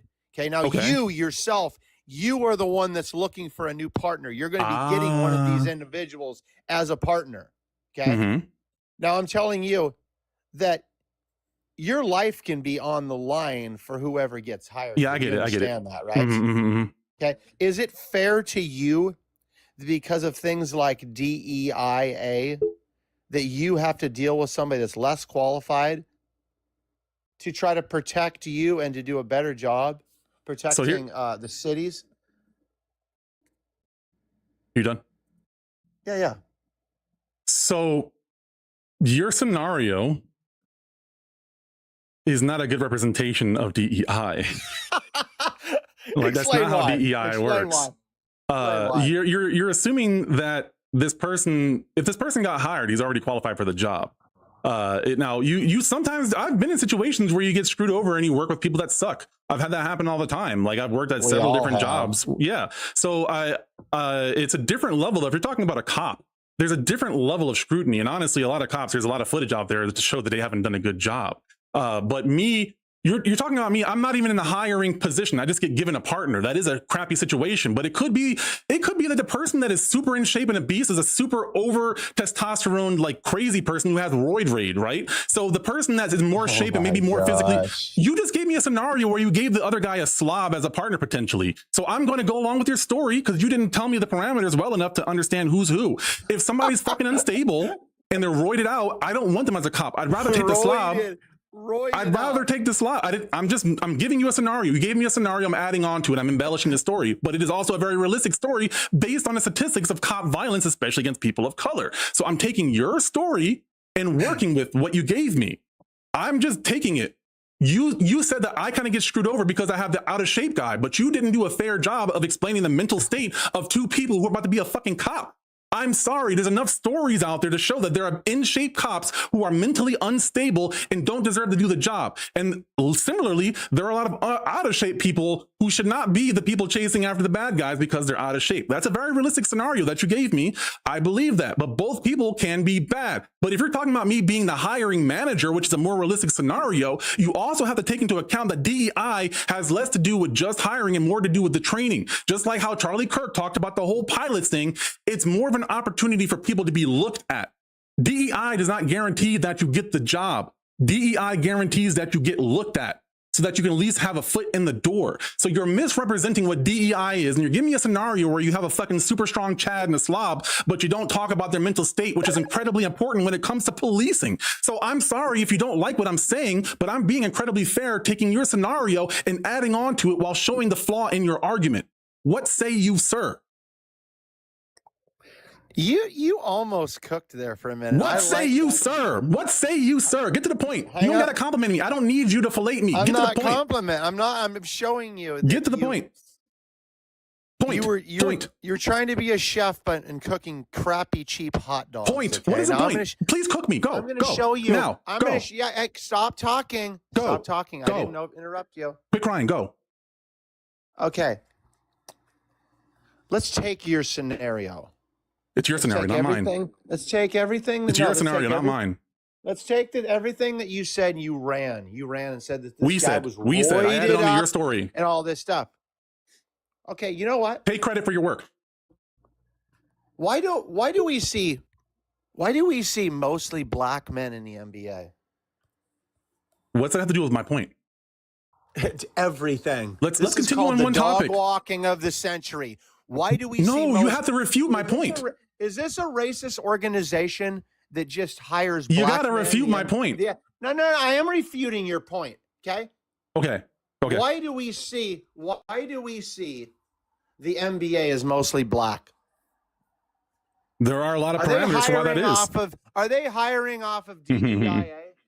Are they hiring off of DEIA? I think maybe optics, but not DEIA. But it's more performance than optics. They're hiring off performance. Performance. Off of scouting individuals, performance, yes. Their records, okay. And optics. Everything. Okay. Performance and optics. So So yeah. Yeah, So let's get to the point. I get it. Fully merit-based program has nothing to do with race, right? Sure, yeah, I get that. Go. You don't need to rush me when you're getting cooked, bro. Okay. No, I'm just bored. I'm bored. It looks I'm like bored. you're really losing when you're trying to force. Okay? I'm trying to stay on topic. I'm the one asking to stay on topic. Listen, a chef needs a prep guy. He needs somebody to help. You can help prep now. Okay. You're my prep chef. Okay. So get to the point. I'm helping you prep by getting you on. I'm keeping you on topic. I'm keeping you on topic so that you can focus. Do not rush the master. I'm not rushing you. I'm telling you, you're getting distracted. Let's go. I'm helping you. I'm helping you. You're the chef. Let's cook. I'm helping you. Come on, chef. I'm showing you that we went way too far with DEIA. Okay. All Donald Trump did was said. What happened to the NBA analogy? What is the NBA analogy?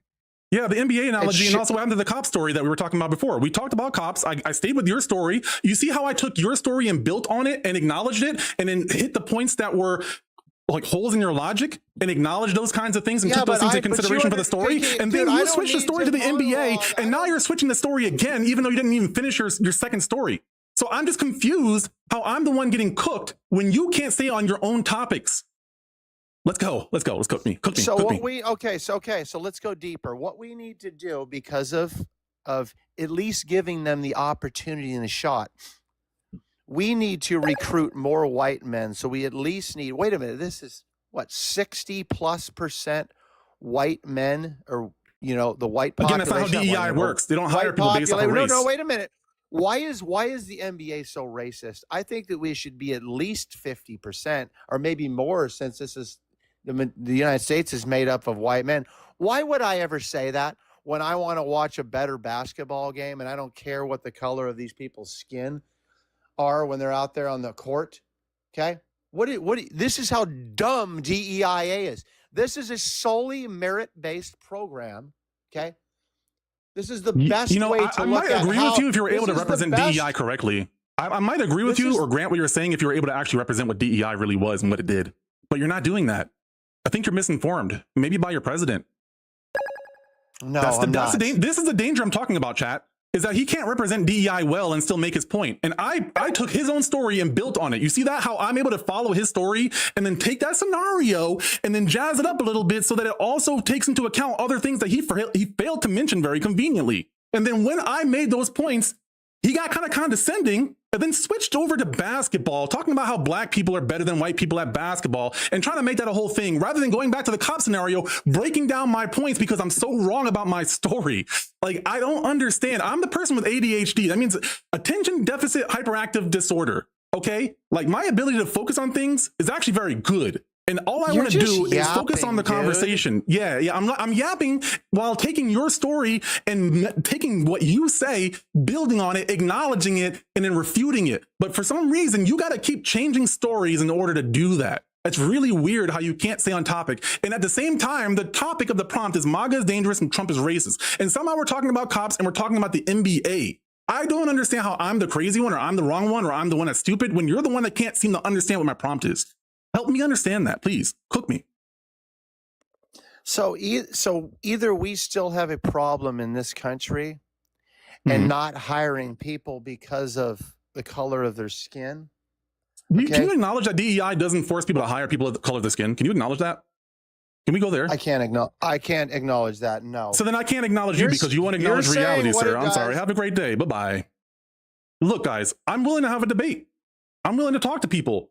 But DEI, unless you can show me evidence that DEI forces people to hire people of color just because they're colored, rather than actually just giving them a chance to get an interview or giving them a chance to get education, then we can have a good faith conversation. But if you're going to come here and tell me that DEI is just hiring black people or women because you got to hire them, I'm sorry. That's not an actual good faith conversation. You're misrepresenting what the policy is or did, and you aren't able to actually have a full-fledged conversation. And then also, I'm sorry for the chat. Like, thank you for all the follows coming in. I have not been able to check the chat. I forgot what I was at when we first started the stream, but I was not at 180. So thank you for the follows. Thank you for other people chatting. I'm sorry I'm not acknowledging as many of you, but I got 5 people waiting in the line. So I gotta speed these up a little bit. I don't know if all of you are Trump supporters, but I'm looking primarily to talk to Trump supporters right now. I think I'm gonna have to leave soon because I was supposed to only do an hour, but y'all are crazy in the best way possible. So let's go ahead and bring up the next person here. I'm gonna start this recording now. All right, so the next person, I wish it told me who was in line first, but we're gonna go ahead and bring up Rob next. Rob, how old are you for TikTok's terms and services? Yeah, 52. 52, Atlanta, all right. Georgia. Cool. Trump supporter. Excellent. All right, sir, what do you have to say? Yeah, you are a professional victim. I don't feel like a victim. Blame everything on white people. I'm not blaming anything on white people. I'm just telling you what's going on. Yeah, I could tell just by the couple minutes I've been here. Mm-hmm. Yeah, that's what you're all about. Just blaming everything on the white dude. So why don't you refute my arguments though? Like why don't you refute what I said? Let's go there. Go ahead and refute what I said. Any of it. We can start anywhere. What's your point? Like, give me a point that actually refutes what I'm saying rather than calling me a victim, because I don't feel like a victim. I'm just calling out what it is. Okay, so why is MAGA dangerous? How long have you been here? Just so I don't have to repeat stuff. Racist? I just came in your last conversation. Okay, and, cool. He was talking about the NBA and yeah, okay. Yeah, I that know wasn't the that you're better at basketball than me, but I'm better at golf than you. I guarantee you. Okay. Have fun. But anyway, I might have to switch cameras. what? You're switching cameras. What the? Yeah, my other camera died. I gotta switch it real quick. All right. You can keep talking now. Yeah. So I don't know what your whole prompt's all about. Yeah, I'll elaborate for you real quick. I'll keep it brief, so don't take this as like me skirting over it, but just for the sake of time, I'll give you the overview. But Trump has a history of being racist. I believe that he has been doing this far before he ever became president. His claim to fame when it came to getting into politics was the fact that he questioned Obama's birthright, where he was born. Before that, there was a lot of accusations, legal accusations. So there's documentation of him redlining, which is not fine, like selling houses to black people. There's like the eating the cats, eating the dogs comments. There's many different things. There's policies. There's what he said. There's what he's done. All the ICE shootings and things of that nature, the different people being ripped from their families. Somehow he's able to be very big on deportation, but actually has done a poorer job. So not only is he racist, he's also very incompetent. And therefore, if someone is racist and we can acknowledge that and he's a terrible person, the people who are still propping him up and supporting him, which to be very, very clear about MAGA is not anybody who voted for Trump, and this isn't just for you, but MAGA is people who actively show support or love or admiration for Donald Trump, despite everything that he's done and said. So when I say MAGA, I specifically mean a group of people, not people who voted for him, because there are people who are MAGA that did not vote. I mean people who actually think that what he's doing is okay. And in my personal belief, just to be not hyperbolic, but very serious about this, is that I think that people like MAGA are the reason why the Nazis got as far as they did. Now, I don't think Trump is anywhere near as influential as the Mustache Man was. I think he's a discount version of him. He's a Timu version of the Mustache Man, but that's not for a lack of trying. So therefore, people who support that movement are dangerous. No, he's getting rid of the bad motherfuckers that are trying to bring. Tell that to Alex Peretti and Renee Good and the many other ICE killers, ICE shootings. You talk about Iran trying to the war that he started illegally. Weapons. Did he start that war illegally? Did he start that war legally? He what? Did he start that war legally? Yes, he's a president. He could start a war. There's policies and procedures for this kind of stuff. No, there's policies and procedures for how you conduct yourselves. And there's also wars. And that's why certain things that he's done have been considered by peace treaties. But we're so intimidating to the world that the world is afraid to step up and actually say that we're the ones doing wrong. That's why they weren't calling it a war at first. We're not the ones doing wrong. They're the ones that'll fucking fly planes. Did we kill innocent civilians in Iran? It unalive for. Why did we attack Iran? And so this is, I just want to be clear to the chat. This isn't actually a part of my prompt. I don't think this actually proves racism, but I think it proves dangerous. Somebody wants me to cam up, so I'm going to cam up and. Okay, but why was Iran? I'm going to go with your argument about Iran, though. Let's go with Iran. So how did he start that conflict? Like, what happened? How did that conflict start? Conflict, war. They're accumulating uranium for nuclear weapons. That's the How accusation. the Where's the evidence?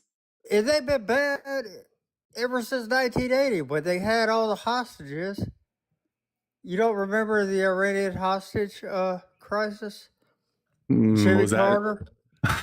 We're talking about now, though. Trump started the conflict because there was an accusation of nuclear weapons being I don't like any made. one of them. But okay, so we're talking about nuclear weapons being. Middle East, they could fucking suck my dick. The whole Middle East. Why? Because they're all a bunch of. How do you support them? What are they? What are they? They oppress women and they make their women's cover their faces unless they're a total slut, want to cut their eyes out and show their eyes. That's specifically why you don't like the Middle East? Do you think all of the Middle East acts like that? There's more reasons. There's yeah, keep they sharing come with me. over here and they change their name to Sonny or some good old boy name. Because they're trying to integrate with our society like y'all want. What's the problem? And then once you do a job for them, like I do mechanical construction, like if you're at electrical, heating, air, plumbing, and if you do a job for them, they'll fuck you over. They won't want to pay you. They'll try to beat you down, change their name, and that's why I try to avoid them and not do work for them. So, do you think that every single Middle Eastern person is like that? There are a few good ones, but they're few and far between. And what if I said that about white people? Pretty much, I don't like any of them. What if I said that about white people? Is that a problem? What if you said what? If I said that, I think there's a few good ones for white people. Would you have a problem with that? No, that's fine.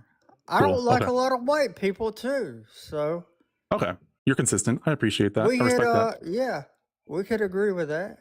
Okay, but yeah, you just don't have to be a victim. You know, just be. How am I a victim though? You're blaming MAGA. You're blaming white people. For what? What am I blaming them for? For your life of not getting ahead. What about my life am I blaming them for? And where am I not at that I need to be because of white people? Well, why is Trump? Why is MAGA? No, I mean, no. You're telling me about my life. You're telling me I'm a victim. No, go ahead. Keep explaining to me. I wanted to hear the rest of that. Why am I a victim? Like, can you elaborate on that, please? I don't understand.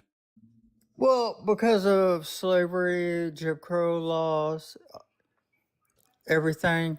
What about them? Okay, so you're not a victim. Then why are you blaming Trump and saying why did you call me a victim? Dangerous? Why did you come up here and call me a victim as one of the first things you said? If you thought I wasn't a victim. Well, every live I get on, it seems to be a professional Maybe you just don't victim. listen and you assume things. And maybe people can't articulate their thoughts as well as I can. For why they can't get ahead. Okay, I want to clarify something for you because I think this is a good educational moment because I think that there are a lot of black people that try to do this, but maybe don't do it the way that certain people need it. And I think that a lot of people who talk about slavery, who talk about Jim Crow, there's a disconnect when a certain kind of white person hears this, or a certain kind of person, like even black people do this too. Like you have Brandon Tatum that does this shit. I think he's a grifter, but like to be good faith, there are black people who think like this.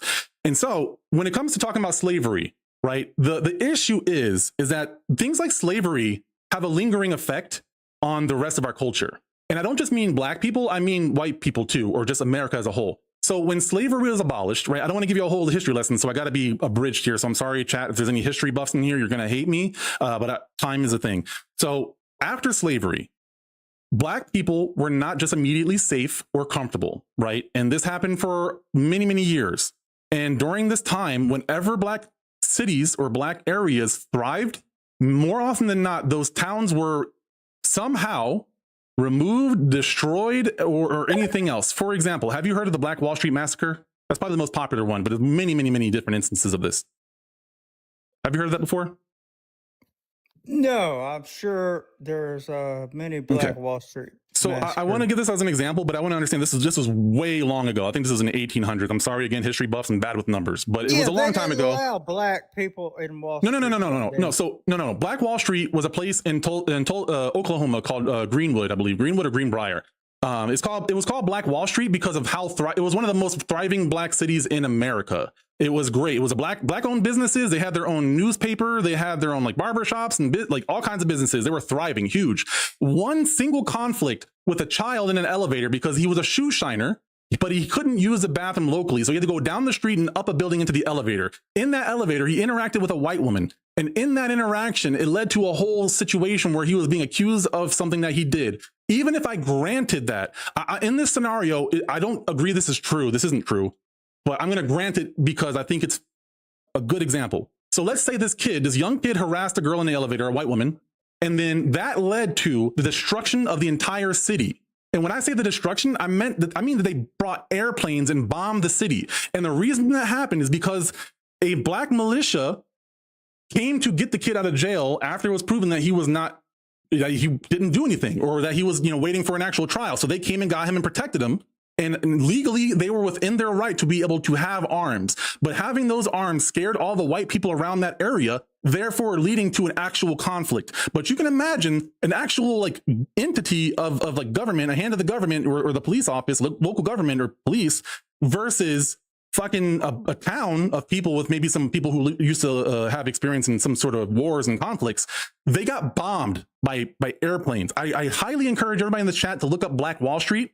I went to the museum a long time ago. It was heartbreaking to hear this. But see, the thing is that when you hear about these stories as a black person, like I heard about this in my like 20s or 30s, first off, but these things linger, right? So that's one example. When you're a black person back in that time and you hear that if you thrive too well or you speak up too much, you can literally get bombed by the government and have your city literally leveled to the earth for that. And then ongoing, there's lynchings. There's tons of lynchings, which chat and anybody else, how many lynchings were done by white people and how many were done by black people? Because I bet you that statistic is primarily white people. And white people getting lynched by white people is still white lynchings. So it's still white people doing that lynching. So to fast forward, this sort of stuff lingers on. These tales get told by black people. You get gaslighted into thinking, like, because these aren't told in actual newspapers. They just happen and it gets passed on and everybody else forgets about this. While the black people have to pick up the pieces of the destruction and move on with their lives and live with that tale in their head. And their kids have to have kids. Their kids have to have kids. And those kids are raised by parents traumatized. And those kids are raised in an environment where there's still Jim Crow laws. And then even after Jim Crow is abolished, even after slavery was abolished, this happened too. That's why Juneteenth is a fucking holiday, right? Not cussing at you, it's just an annoying situation. And so to put this all into context, there's a lot of history that isn't even acknowledged by most Americans or white people, I guess, if you want to talk about that. But most, like in America, American history, we're not talking about the cities being leveled. We're not talking about the cities being built over by roads and having black people have to move somewhere else. We're not talking about all those things. We're not talking about the redlining in the 60s and 70s and probably far beyond. Black people were only able to own property or like vote and things of that nature and like not own property, but be able to vote and be a fully recognized citizen in the 70s. And then on top of that, do you know when women were able to like actually vote and own property? I know this sounds irrelevant, but it is relevant. I promise. No, they should just get in the kitchen, as far as I'm concerned. Thank you for that. And I'll nut in their hair and just kick them out of my apartment. So, are you openly saying that? You know, we're streaming, right?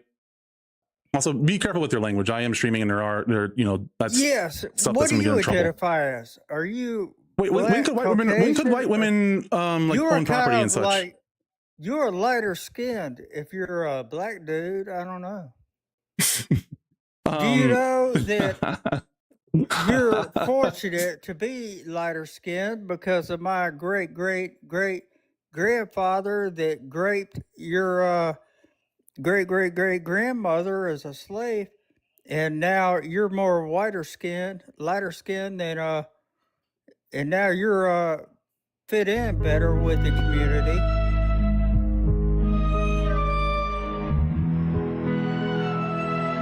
What the heck? This is getting creepy as fuck. You're right. It is getting creepy as hell, isn't it? Yeah. Good God. Yeah, You probably just so realized what you were saying. I'm glad you came to terms with that. What you're saying is disgusting, and I'm about to just kick you out of here because no, you're wasting my time, bro. you are lucky You're talking for about like for going in the girls' hairs slave and stuff like that, rather than masters actually that raped acknowledging my your points. ancestors that made you lighter skinned. So none of what I said And stuck with you, huh? No, you can't understand how people might be a little bit are you scarred a from that for generations. foundational Black American or are Yeah, you a Islander? both. You're a foundational. I'm both. Okay. I'm first generation and I'm also foundational. Yep. Good God, how could that be? It's I don't know. called sex. So I'm sure you. Yeah. I don't know what a first generational means, and a Foundational. foundational. It just means that we go back like almost to slavery, like to slavery times and such. That we've been here as long as the white so Americans have. you're just a foundational Black I'm multiple things. I like to and represent you them are- both. Yes, and that's why you're lighter skinned, so you can. No, thank actually, my dad was Jamaican. ancestors He's for actually that. the lighter skinned one. My dad was like a quarter white and Jamaican and Indian, Oh, okay, yeah. and I'm also like So you indigenous or probably native. don't really even count. You don't deserve reparations. What does that have to do with what we're talking about? You got way too. Yeah, you Wait, what does that have to do with got. what we're talking about? Can you stay on topic? I'm the one with ADHD, but like, I should be the one going from topic to topic. MAGA, and we're all dangerous. And you're proving why it's justifiable, to be honest with you. No, I'm just saying. I You're am talking about friendly, going in and girls' hair. You're talking about my shade I of skin. I just rescue shared a very animals, terrible story and about the I history of help Black people, and you're everybody talking. in the community. I just shared a very disturbing story about the history of Black people in a very abridged version. The first thing out of your mouth is talking about nutting in a girl's hair, bro. Don't you think that's a little problematic? I don't remember saying that, dude. But I'm up here. I Hey, somebody clip rescue that. animals, and I help No, people. no. Hold on. Yeah, I'm gonna get that I clip for help you. the community. I don't care what color you are. So Hold I am on. not Give me a second. your In typical. American history, we're not talking about the cities being leveled. We're not talking about the Hold same on. thing. You know we're. Nut in their hair and I just kick disagree. them out of my. Thank you for that. Hold on. Can you hear this? Nut in their hair and I just kick disagree. them out of my apartment. So are you? You know, you don't even got a house. You got an apartment, bro. And you're like, what, 60 or something like that? Come on, man. Did you hear that? Could you hear that? Chat, could y'all hear that? Yeah, well, I had You two don't brain remember what you tumors. said like 2 minutes I don't ago. drive. Are you I'm drunk? getting a Are you new high? career. Bro, I'm done with you. You're funny. career, You're funny. I got living my in content a out for you. I farmed my apartment content from you. Take it for easy, right man. Y'all. This is why I stream, to show y'all what is happening in real time. In real time. This guy, I'm sorry, bro. What he said was despicable, and he couldn't even own up to it. He couldn't even have the balls to say that he said what he said. Beta. MAGA. You bring your best. Where's the best at? What is this? What is this? What is this?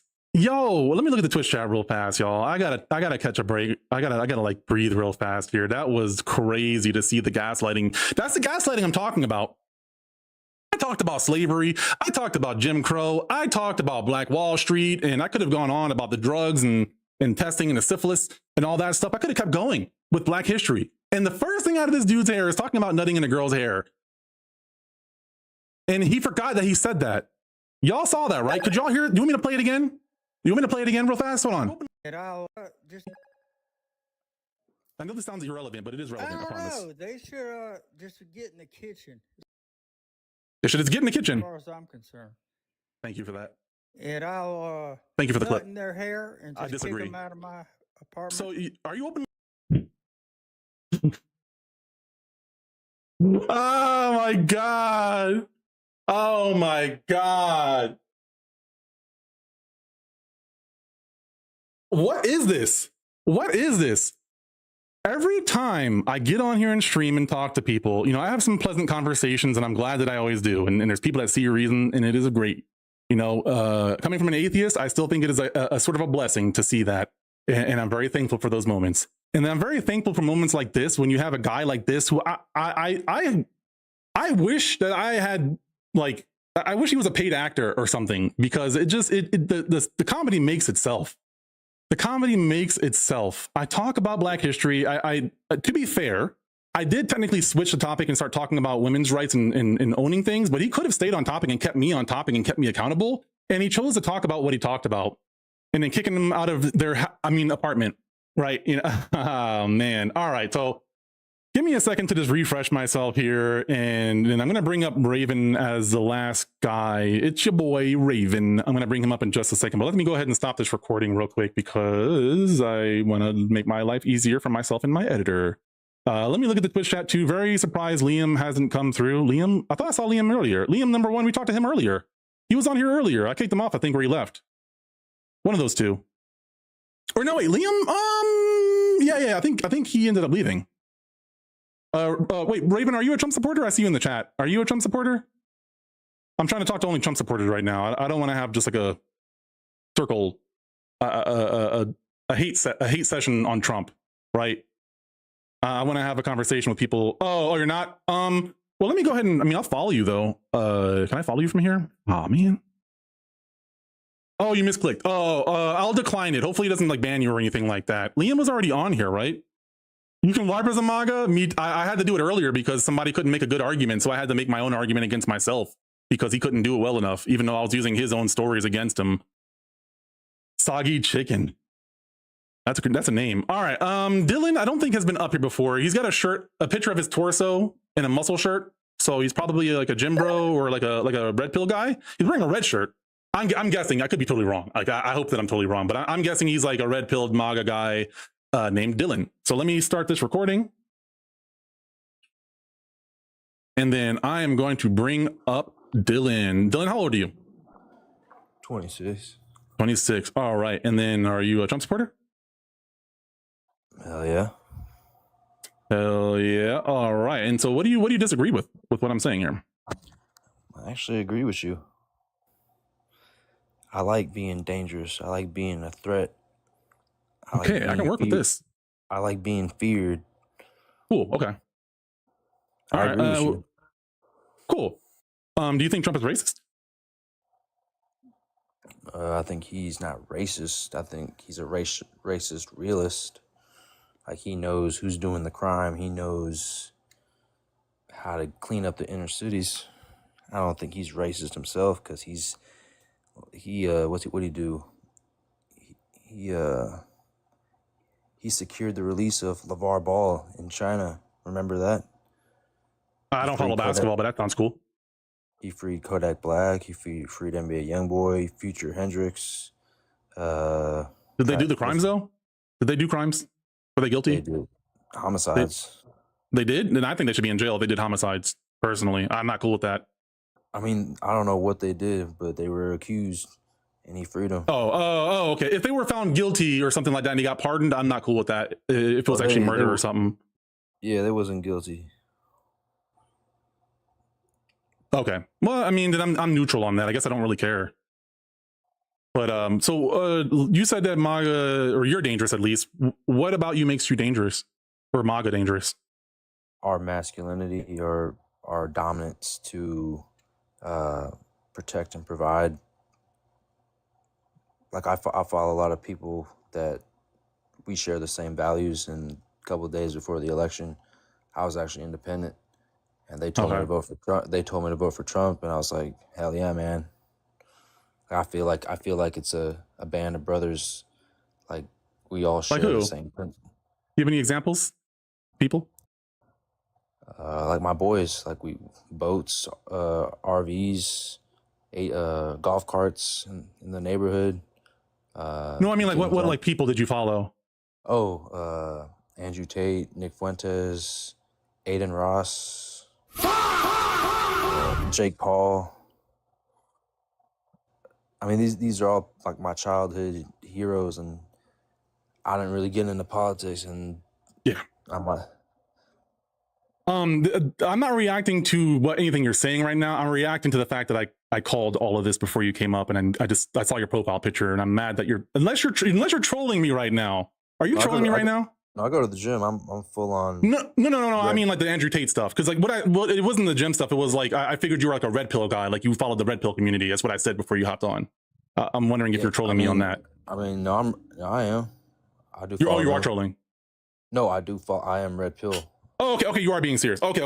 I'm sorry. All right, yeah. Cool. That's fine then. I mean, that's still crazy to me. Like they preach, go to the gym, go find a wife, go make money. that's all what I want to do in life, and I think you should as well as a man. So I think those 3 core items, coupled with go vote for Trump, was a great. That's why I voted for him. Money, Okay. get a good wife, get your gym status up. You know. Okay. Do you consider yourself MAGA, or is it more like you voted for Trump because he kind of got you what you wanted and you kept out of the politics? Where are you at with that? Yeah, I'm not into politics at all. I just felt he was a more masculine dude. Where are you at with him now, or are you out of the loop? I mean, I don't really care. I mean, I think he's doing all right. Besides Iran and the gas prices. Okay. Does morality or ethics are those high priorities for you? Yeah, I'd say so. Okay, so like the treatment of people, being treated fairly, being treated honestly, that sort of stuff. Yeah. Okay. And to bring it back to what you were saying earlier, because you were saying that you feel like he's a racist realist. Can you elaborate on what you mean? Yeah, like he's trying to clean up the inner cities, and he's funding the police. He's letting them do their job, and I feel like the police are a core tenet for society. Like, you can't have a society without law and order, and like I don't think the problem is there's a certain group of people. The problem is crime, and we know who's doing the crime. Who? So, I mean, Black people have their certain crimes. White people have their crimes. Hispanics do certain crimes. Like, we know they do certain crimes. Like for example, like if a white person, he looks kind of weird. He grabs his backpack. I'm gonna run. Similarly, like if a Black person in a Dodge Challenger with his hoodie on, and he's got something in his crotch that looks kind of suspicious, I'm gonna go the other way. So I don't think it's racism. I think it's just like I'd rather be situationally aware and too racist and alive than dead and not racist enough, if you want to call it racist. Okay. So I think that I might have more information on the statistics and the stories behind them, perhaps. If you don't, I'm assuming that you don't follow them too closely, you might not know. And some of this is way before Trump. So this isn't specifically Trump statistics, just to be clear to you in the chat. But when it comes to crime, like violent crimes, for example, with Black people, do you know the exoneration rate for Black people for violent crimes? Take a guess. I mean, 80%. No, that's be very high. No, it's 50%. So there's a 50% exoneration rate when it comes to violent crimes. I think it's something less than 20% for white Americans in America from policing when you get arrested for a violent crime. So more often than not, there's like a 50% chance when you're arrested for a violent crime that you didn't even do it, but you still get arrested, right? This is why the statistics in terms of Black on Black crime is very inflated, because the crime is counted before the trial and the exonerations are done. So it looks like the Black crimes are very inflated because they're arrested at such a high rate. But then after they're arrested, they go through their trial process and everything, the investigations, whatever it may be, and then they are found to be exonerated at 50% rate. So what ends up happening is, for a lot of people, like Charlie Kirk made this really popular, where he would talk about the rates of crime, but he would misrepresent the argument, because he would take the crime statistics before the exonerations were accounted for, because those aren't accounted when in terms of like arrests or detainees. This is before their actual sentence or exoneration. So a lot of times what happens is there's a misconception that Black people have or commit crime at a higher rate, when in fact, a lot of white people, if you look at crime statistics and you count for other violent crimes like the R word or for arson, it is drastically higher for white people. Now they count non-white or Latinos in that group of Caucasian. So I'm willing to grant that, but at the same time, the highest number is not Black people. So the numbers for violent crimes for Black people are very inflated, and also for drug crimes too. They get arrested at a higher rate.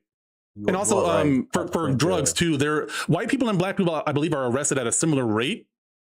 No. White people and Black people do drugs at a similar rate, but they're arrested Black people are arrested at a higher rate. So again, these numbers are misconstrued because Black people are more likely to be arrested. And then they did a blind test, or I forget what it's called, but it was a test where they studied the arrest rates of Black people, it was all races, but this specific study or this conversation was about the black portion of it. So they found that in the daytime, black people were pulled over at a higher rate, but at nighttime, when it's harder to see the ethnicity of the individual, there's a significant difference in terms of black people to where it's about equal to other races. I'm paraphrasing here, but there's a lot of statistics that show that black people are unjustly arrested at a higher rate or detained at a higher rate than Americans. Well, when they get Or white pulled over, Americans. like when they get pulled over for like speeding, they might get pulled over for speeding, but then a cop might smell weed in the car, so they'll get 2 crimes or convictions. So that's like potentially another reason. And the other thing I think is every group is obsessed with like a certain crime.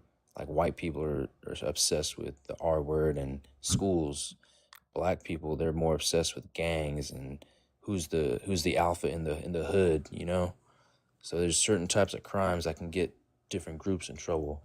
Sure, And but then you the understand, Mexican, but you acknowledge what I was saying earlier about like the exonerations and your arrest rates and such, yeah, I think it's real. and how those arrest rates and how misquoting those arrest rates might perpetuate the stereotype that black people are more dangerous than they actually are, statistically speaking. I mean, yeah, but like there's a lot of cold cases that don't get reported. Sure, but we can Especially acknowledge that 50% exoneration rate is pretty bad to like 16, or I think it's 16 is like the specific number depending on which year it is. That's a pretty big discrepancy. I mean, yeah, I see what you're saying. Yeah, so there's a history of police, like this is what systemic racism is, right? The systemic racism is the higher arrest rate for black people unjustly, right? Because there's a bias that black people they're predisposed to the crime before actually doing the due diligence of investigating, right? And then these statistics are parroted by big figures on the conservative side. Or the left side, right? The left side, I'm not going to act like the left I'm not a Democrat. For people in the chat, you didn't say this, but the people in the chat, I'm not a Democrat. They can catch the smoke too. All right. They'll get theirs when Trump's out of office. But for now, I'm working on the nuke bomb rather than the cherry bomb. That's a reference to an analogy, from a week ago. But yeah, so that's my argument against your point is that like, I don't really have an issue with this conversation per se, but I think that based on what you're saying, you kind of made a choice and buried your head in the sand, but also you are kind of a, just to be short here, you're a red pill guy, right? So your priorities are a little bit different. But in terms of the statistics and how people are being treated, there's a discrepancy. And therefore people who still support this kind of movement where people are being arrested at higher rates and it's okay. I mean, we can get into ICE. It's the same situation pretty much. I mean, worse, but that stuff is not okay. Therefore, people who support that are dangerous because I could be the next person that gets pulled over by ICE or by a police officer or by a crazy MAGA person, right? I mean, it's not just black people. Like I think it's no, it's not at all. Like I don't think we're getting the brunt of this situation. Honestly, I think the black people are fine. Well, it's a little less bad than it's worse for other people than it is for us now in some form or fashion. Like I think some black people would disagree with me on that. But I'm saying that like it hasn't gotten better for us. It's just gotten worse for other people. Like now white people can get shot in the face by federal agents in broad daylight, right? That's bad. I think I don't want white people getting shot by feds. The smartest people that get away with the crime are the Muslims. Cause like they're coming, they do all that shit in England and Great Britain and they come over here and they get away with that shit actually. It doesn't get reported because they're so smart. They know how to facilitate shit. Because they do it in Iran and the Pakis. So those are, and I feel like the left, like they care so much about the e-files and this. How do you care about all that stuff when you bring those Muslims into our country, doing the exact same thing? Like they make look Jeffrey E. look like a lemonade stand. I think you're doing the same thing. I just tried to help you understand that you were doing, which is conflating a group of people with the individuals. Like everybody is susceptible to being an asshole, Muslims included. So I don't think that the shitty Muslims should represent all Muslims. So I have an issue with the argument that you're making here. The point that you're trying to make is that you're conflating the interactions or the stories that you've heard with all people, which is the same issue that we have with over policing. That's how over policing the black people starts, is that there's a misconception about the whole group and you make dangerous statements. Like, again, I believe MAGA is dangerous because you have this idea in your head that you're saying Muslims are dangerous. You're not even doing any work to clarify the ones you interacted with. You're stereotyping the whole religion of people / race because they're mostly brown. I just think one bad action is a consequence. Like I bet all Okay, 7 let's take your people in this logic. chat. I'm sorry, I'm annoyed and bored now. So let's take your logic. I'm sorry, but white people are on record being the most violent people in all of mankind up, since like the 1400s and beyond. But like Do you disagree? One Do bad. you disagree? Do you disagree that white people were the most dangerous race of people since like the 1400s and beyond? I mean, probably we're the most populated. You're also the most violent. Not you, but Yeah. I don't know if you're white, but you look white, but you look like you're kind of tan. But yeah, no, white people are definitely the most violent race of people in history. Yeah. Yeah. So what do I do with that as a black man that knows that white people historically have been the most racist group of people for a very long time and very consistent about it? Huh? It is 2026, so I think times have changed. Yeah, but history is history, and facts don't lie, right? That historically, white people have been the most dangerous group of people. What do I do with that? How do I reconcile that as a black American in America that knows this? I guess hang around the white Christians, the good guys. The white Christians? Are you talking about like conservative Christians or the ones that are like more liberal? Like white Christian nationalists. You think those are the safe ones? Those are the ones we're talking about, bud. Those are the Triple K members. Yeah. How am I safe with them? You're not. That's what I'm saying. You need to go to the Oh, are you saying that you want me to go somewhere where I might have violence acted upon me? No, I'm saying like go to suburbia in a nice white neighborhood or mixed neighborhood and where there's no crime. That's probably where your best bet would be to be safe. People want to pay a higher property tax because they don't want to be around the crime. And I think you should as well. I should as well. I think that Christians are part of the problem, to be honest with you, because they're part of the reason why black people are the way that they are. You know that, right? You know the Bible advocated for slavery. Like it definitely condones slavery. I thought God loves all. No, God loves all apparently, but if you're a slave, you better stay a slave and you better obey your master. And as long as you don't, be your slave within a inch of their life and they don't die within a day or two, everything's okay. Otherwise, I think you got to take some sort of penance for killing your slave. The great Abe Lincoln was white and he freed the slaves. Do you know who Frederick Douglass is? Yeah. Do you think that he played a pivotal role in freeing the slaves? I don't know too much about him and his history, but there you go. That's part of the problem. You want to give credit to a white guy when a black guy did all the work. That's a white guy signed some papers and he got all the credit. A black guy had to grind through life and educate himself to a tremendous degree and get in front of the people that mattered and do all this work and convince the president of the United States that what he was saying was right and freeing the slaves is advantageous for winning this war. And somehow it's the white guy that gets all the credit. Well, that's what I was taught in high school. I know. I'm sure you were. I was too. Yeah. And which makes me mad because the white person's getting credit for all the black man's work. And then also the white people are getting credit for winning the Civil War when black people also helped win that fight. Frederick Douglass was directly responsible for winning the Civil War and also abolishing slavery. But did he get credit for it? Hardly. No, you don't know who he is. He doesn't get any credit. He didn't even come out of your mouth. Don't get mad at me. Get mad at my history too. No, I'm mad at you because you're perpetuating this dumbass stereotype, bro. You're not trying. Like you're hiding behind ignorance and acting like you don't care, but then you come up and say these sensational things like you know what's going on, but then when it's convenient for you, you bury your head in the sand. So I'm annoyed with you because this is a very dangerous situation. So when people come to me and try to argue these points, but then when I come up with historical evidence, when I come up with factual evidence and you dismiss all of it, you can acknowledge that exoneration rate of black people getting arrested is 50%. And you still keep doing this thing where you're stereotyping people that do these things without seeing the issue in your logic. It's like you're not trying to take you're not trying to take the steps to actually meet me where I'm at. But like there's a stereotype because things have happened.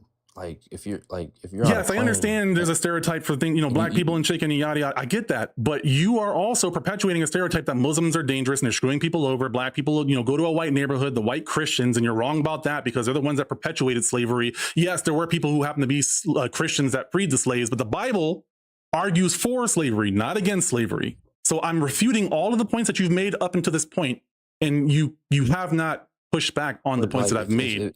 If shit in history happened, like when you get on a plane and there's a Muslim, everyone's gonna start looking at they're gonna look around. They're gonna be scared. Asians, whites, probably even the blacks. The blacks are gonna be scared. Why are they going to be scared? because of what they did in back in 2001. No, because of what people are stereotyping onto all of that group of people. But like, wouldn't you rather be safe and situationally aware and a catastrophic thing happen? I think that's fine in general. What you're doing is different. You're trying to imply that the whole group is a certain type of way, therefore it justifies your fear of what they're going to do. Not that they're giving you any sort of indicator. No, not everybody is doing that to the same degree that you're doing it, and they're not openly talking about it the way that you're talking about it. So no, I'm aware. I have judgment. I'm situationally aware. When I walk around the airport, on the plane, I look at my surroundings, and so does everybody else, black people included. It is one thing to be personally apprehensive of somebody because of their race. I understand that logic, and I have been there myself. I'm not saying that is wrong, but we're having a conversation about politics in front of people. There's about 60 to 70 people in the chat right now, and we're talking about this, and I'm trying to help people understand the broader picture and why MAGA is dangerous. And unfortunately, you're helping me to prove my point. Because the other guy kind of talked on this, and since it's funny because you're helping to make the other guy's point, who made his own point in a way as well. That what you're saying is not acknowledging reality. You're just trying to justify your feelings. And it's fine if you want to talk about your feelings and your apprehension, but that is different from a social perception of a group of people and being justified in acting upon that. I mean, it's not okay based on my feelings. No, I'm not talking about voting. I'm talking about the social and the systematic implementations of this, the repercussions of what you're doing and what you're saying, and people like you do and say when they're in office, right? Because there's people like you that are in office that put policies into place or make, vote things or shut things down, that have this perception. So when you have a perception of a group of people and you have the ability to influence their life for the better or for the worse, you choose the worst because you have a bad perception of them and what they're going to do, therefore making their life harder, therefore making it easier or more justifiable for those people to resent that group of people that made their life harder, therefore making it more likely that they're going to do things that are more criminal, right? So they are actively putting people in these terrible positions because of the public perception and the policies implemented to put them in terrible places. And therefore, the most likely reaction is something that's going to be more violent or crime. And it's still not justified, but it is understandable how it led to that action. So the people that put things into place, the policies and the things that the talking heads, the people like you that talk online and say these things, encourage society to go a certain direction, which is dangerous, which is the point of my prompt, right? The point of the prompt right here, right? So yeah, I want to have to end this soon because it is time for my time is up with my live stream. But do you have anything that actually refutes everything I just said? I mean, yeah, you talk about perception. I think it's important, but your gut feeling as a human being, that's more important than what you're doing with your perceptions.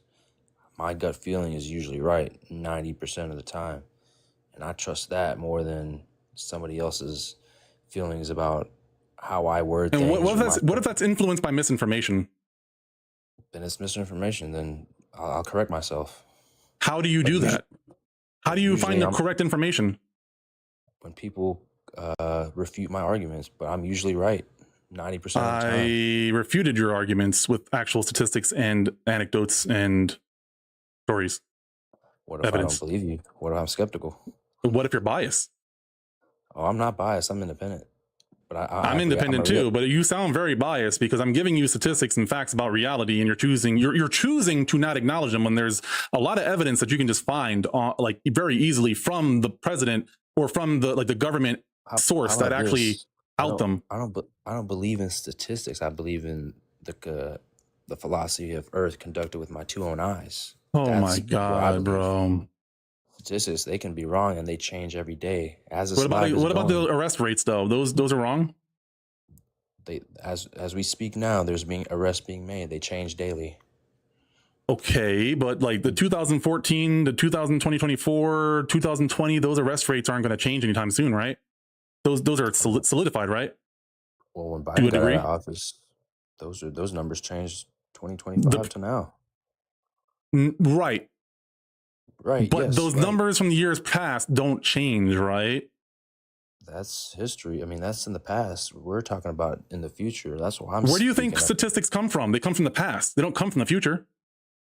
Yeah, So that slavery is was in the history. past. Statistics are a form There's no of slavery now. historical information. I don't understand your point that you're making here. We're talking about statistics. They don't change. Yeah, slavery happened, but now slavery doesn't happen. So why do we have to keep Exoneration talking rate about it? has been pretty consistent about arrests, though. Those have remained consistent depending on irrelevant of a Democrat or a Republican being in office, as far as I'm aware. So what's the problem there? Trump, everything, when Biden was in office, they thought they could get away with shit because he was laid back. Now that Trump is in office, like your prompt, he is more dangerous. He is a What does it threat. have to do with exoneration rates? I mean, sure, who cares? The people who get arrested falsely probably care, and their family members that they're impacting, and the people that at their jobs that are wondering where their employees are and now have to work with somebody that might have a record, even if they didn't do a crime, and their lives might be ruined financially. Those people might fucking care when they're arrested falsely at a 50% fucking rate, you goddamn idiot. How stupid are you to bury your goddamn head in the sand? Like, this isn't a joke, bro. People lose their lives when they get arrested falsely. They lose their livelihoods. They lose their reputation. Are you stupid? But they put themselves Are you in stupid? that situation. Are you stupid? Are you playing dumb or Are you actually stupid? dumb? Are you stupid? I'm not stupid. I'm far from Okay, stupid. then elaborate to me how it's okay to accept an exoneration rate of 50% and look the other way, and then still stereotype people knowing that those statistics are out there and they've been consistent for years. I'm not even blaming Trump for this. This is just a statistical fact that you can't acknowledge. But then you tell me that you change your mind based off of facts, but you won't acknowledge the facts. You can go find this for yourself if you don't want to believe me. That's fine. But you've wasted my time by having this conversation and not acknowledging reality for what it is. You decided to put yourself in that situation. That is your... What situation? You get pulled over for a crime you didn't commit. There's no situation you put yourself in other than existing in America as a black man. What did he do? Or she? He was being suspect. He was being...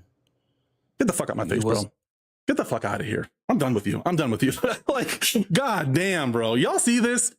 I'm sitting here doing my best to give logical explanations and back it up with facts. And I can provide sources to the best of my ability for you guys. If you don't want to believe me, that's fine. I'm not a good numbers person. I misquote statistics, but I try to be very general about where it's at and try to make sure that I convey the story as accurately as possible. And some of the stories that I was giving had nothing to do with Donald Trump, but you can see that these individuals can't acknowledge just reality for what it is.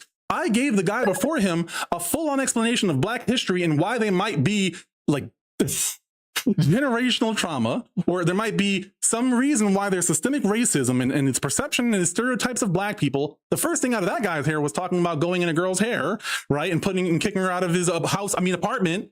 And then this guy, I call that he's a super red pill bro from his profile picture. And what does he do? He proves me right. He proves me right. What am I, Nostradamus or something? Like, god damn, bro. Let's go ahead and talk to the chat, and I'm going to go hang with my family because I'm annoyed with these guys and I'm done. But all the people in the chat, thank you. I'm pretty sure I was at like 125 followers when we started the stream. So we are at 221 followers. I am amazed and thankful for all of you guys. This is crazy. Did I know TikTok is scrolling you? What does that mean, scrolling me? I don't know what scrolling me means. I'm not a TikTok guy. I don't really use TikTok. I don't know what that means. Justin, I'm actually going to be done with the conversations for today. I'm really sorry. I'm going to try to stream. I'm going to stream on Sunday for sure. Yeah, today's Saturday, so I'll be streaming tomorrow as well. I'll start at 6:30 Eastern Standard Time. That's my normal stream, and then I'm going to switch over to just like Twitch and YouTube for Resident Evil 1 remake. But let me see some more stuff in the chat here. Also, thank you to all the people who are in the chat sharing this out to everyone. That's really crazy. Generational trauma is a thing. You can laugh at it, but like it's not just white people that have it. It affects everybody, and it's not as touchy-feely as you might think. It's just psychology and science and history. It's kind of crazy. I don't know how to pronounce that one person's name. Scrolling your live without an actual swipe up. Scrolling my live without an actual swipe up. I don't know what that means. Sorry, I'm TikTok stupid. That's me. That's me. I'm sorry. Angel Roses, thank you for stopping by. I saw you in here earlier. I appreciate you. Host, well done, my boy. Thank you very much. Boo hoo. Upwards and inwards. Okay. Yeah, illiteracy crisis is real. You're adding to it. Dang. Okay, thank you for the follow, everybody. I see Nick Copeland. Thaddeus in here. I appreciate you guys. Their phone is malfunctioning. My phone? I'm on a phone. Generational trauma is actually biological. I loved learning about it in psychology classes. Certainly, certain genes are activated by stress and can be passed on to the children. Yeah, this isn't that magical, right? You know, we know about the whole story of salmon swimming upstream to go back to their old like spawning areas to have, you know, they know innately where to go, even though they've never actually been there. They know to go this direction, and they swim, you know, not up a waterfall necessarily, but like upstream. So against the water to get to where they're going. It's not like it's some sort of touchy-feely nonsense. It's just science and biology, right? Not being a veteran with PTSD, I don't have PTSD. Don't conflate generational trauma with PTSD. That's a totally different thing. Don't disrespect our soldiers like that. They go through a lot of stuff, and they go individually through a lot of stuff. So don't conflate those two things. I never said that. That's kind of crazy to say that. 50% of the live goal is completed. Celebrate the moment. I appreciate you guys. You know, let's throw out one of these real quick. Because why not? Thank you. Thank you. Also, Tech, I see you in the chat. Boshi, what's going on, man? How are you doing? On the YouTube side, being pulled over and being falsely accused. How did they put themselves in that situation? I know, bro. I think he was trolling. I think he was trolling. I mean, existing, that's pretty sus. Joke. Yeah. Existing is really sus. It is. You see, people don't choose to get falsely arrested, actually. Yeah, I know. It's true. My opinion is right 90% of the time. Is it a hilarious stance to have? I don't think I'm like, I hate thinking that I'm right. And it's annoying because I've always been told that I'm a know-it-all. And I try my best to understand other people's arguments and to take things into consideration and grant points even when I disagree or don't necessarily believe those things. And it's just crazy. 100% trolling. You did a great job conducting the convo. I would recommend kicking sooner. Yeah, I'm going to start kicking sooner because the line there was like 5 people in here, and I'm sorry to people who wanted to talk to me. I think that was a bad call on my side. I'm still learning how to do that, but I'm not going to lie with y'all. I'm not going to lie. I know that I can be a little petty, and that petty motivates me to out themselves. And it's weird because what you're saying is exactly what I used to think about debate channels. And so I'm doing exactly what I hate. And I'm glad that you called me out on this. I'm really glad that you called me out on this because I used to hate watching these debates where it's like, this guy is clearly not going to see reason. Why is the host still talking to this idiot? Right. And I'm realizing from the other side now that there is some sort of joy and it's almost like I feel like a Steve Irwin or like not a Crocodile Dundee, but like a National Geographic guy where it's like, watch the MAGA man in its natural habitat.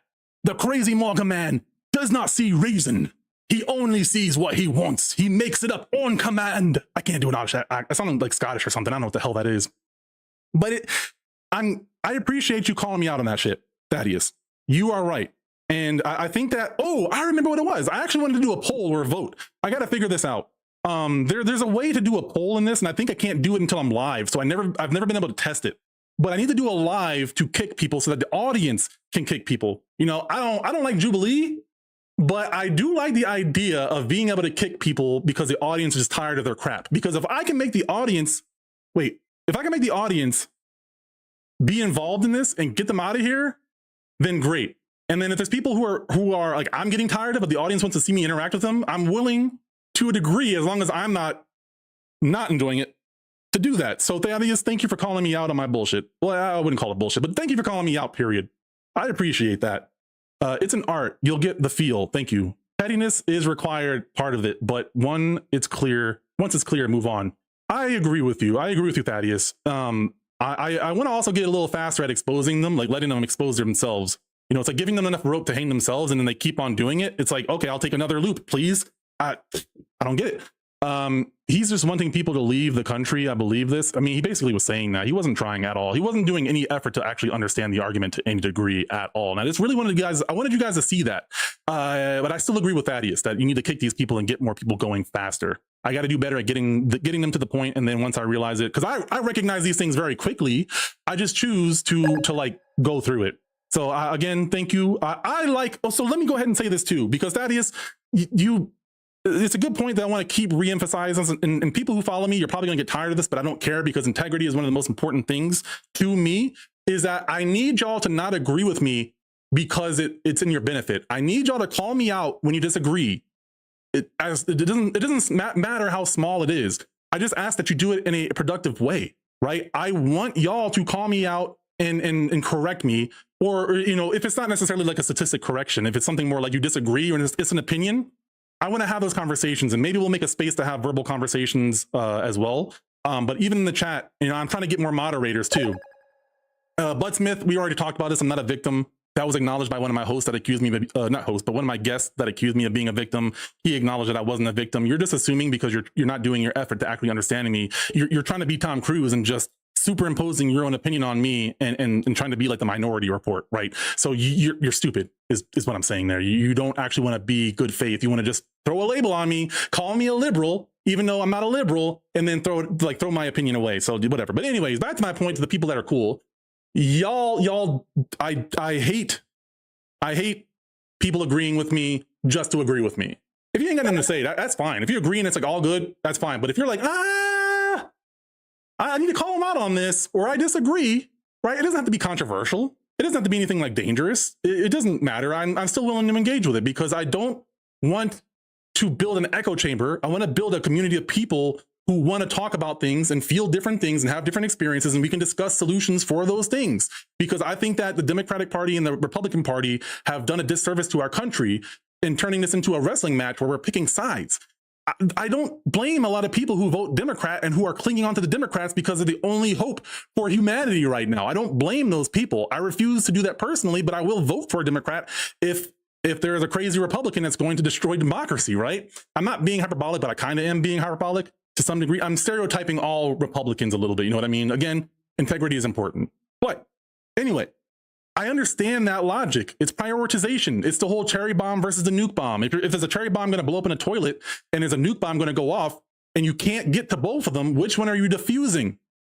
The nuke, I hope, right? You're not going to get the cherry bomb or the hand grenade or the Claymore mine or the missile. It's going to be the nuke. You can put whatever explosive you want against a nuke. A nuke is still a nuke.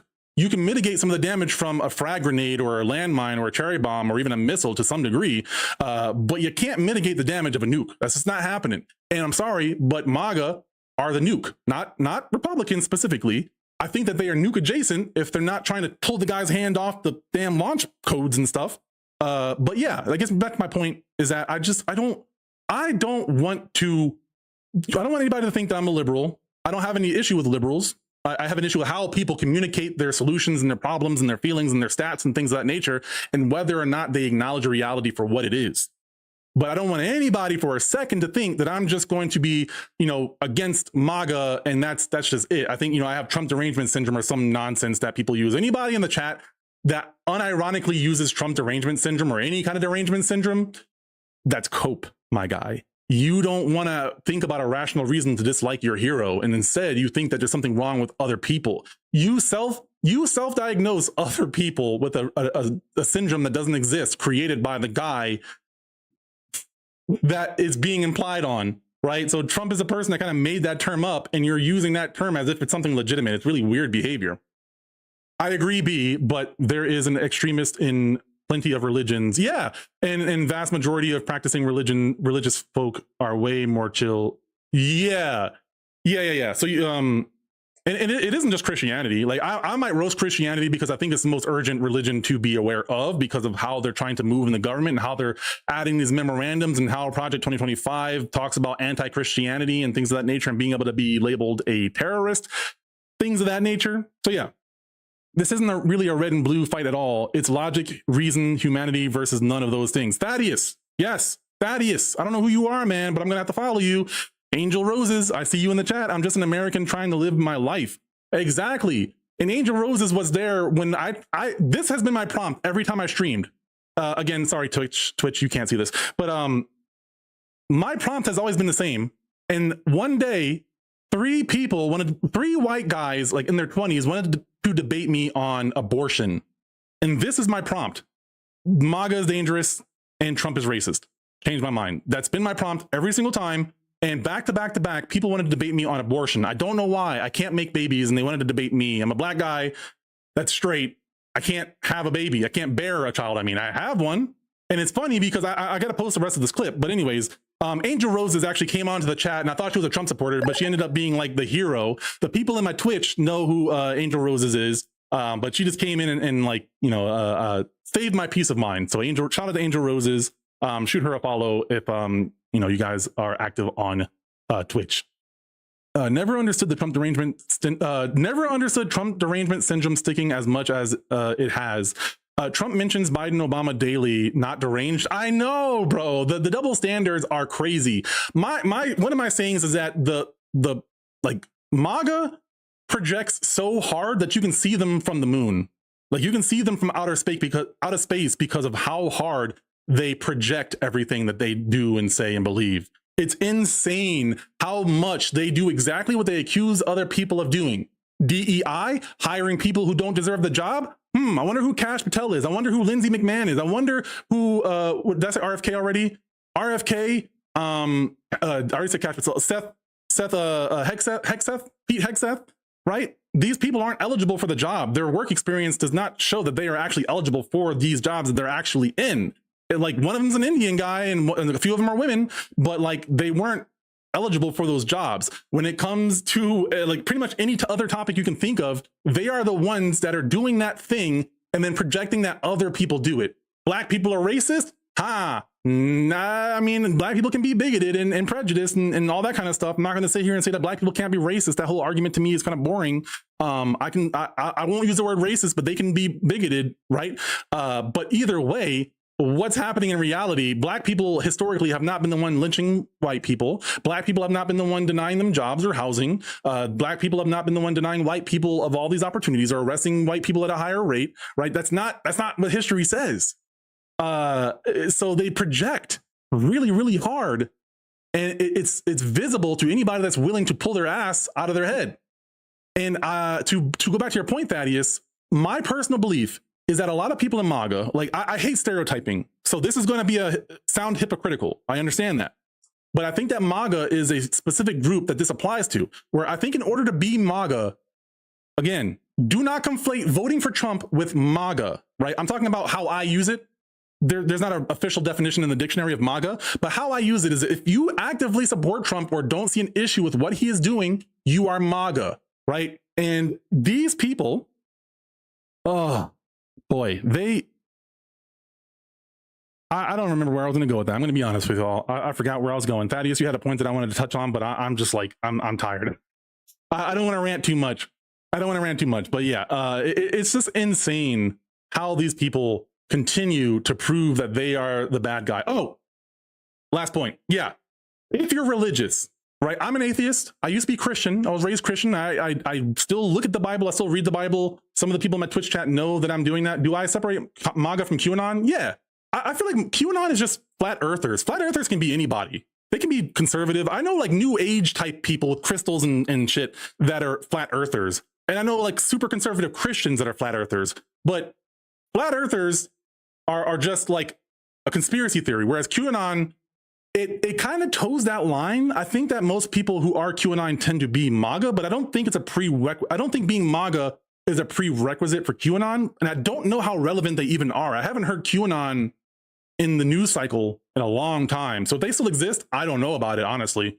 But to your point, Thaddeus, I think that in order to be MAGA, a prerequisite for being MAGA is to be delusional. I think that is a prerequisite because in order to be in MAGA, you have to dismiss reality for what it is. And religious people have a special ability to believe in things that aren't necessarily provable or true. I'm not hating on religion, but I don't see God or Jesus rolling up in here and talking to anybody, or I don't see any burning bushes. I don't see any talking donkeys. I don't see talking snakes. I don't see seas being parted. I don't see any of this stuff happening. And there's very little evidence that Noah's Ark happened or that Jesus actually rose from the dead. There might be some evidence that a Jesus-like figure existed, but proof of his resurrection, proof of him turning wine into water, proof of him like separating and like making rations spread very widely, proof of him being born from immaculate conception. Those aren't provable things. Right? So I don't mind that people believe it, but people are making policies and moving through life as if that is the default worldview.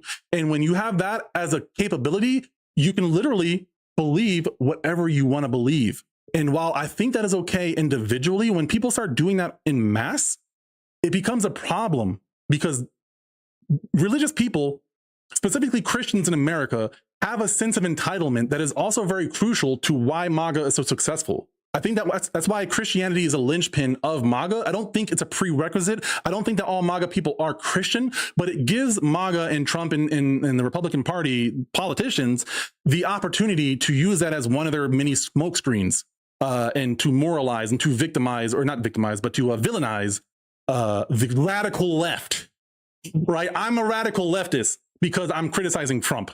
I'm an independent. The only party that I was a part of was the Libertarian Party. They are far more conservative than they are liberal. I'm sorry. Like, I know y'all hate me for saying that. I'm not a libertarian anymore. I'm independent because I thought they were pretty incompetent. But yeah, Thaddeus, if you said anything, I didn't see your response. I'm sorry.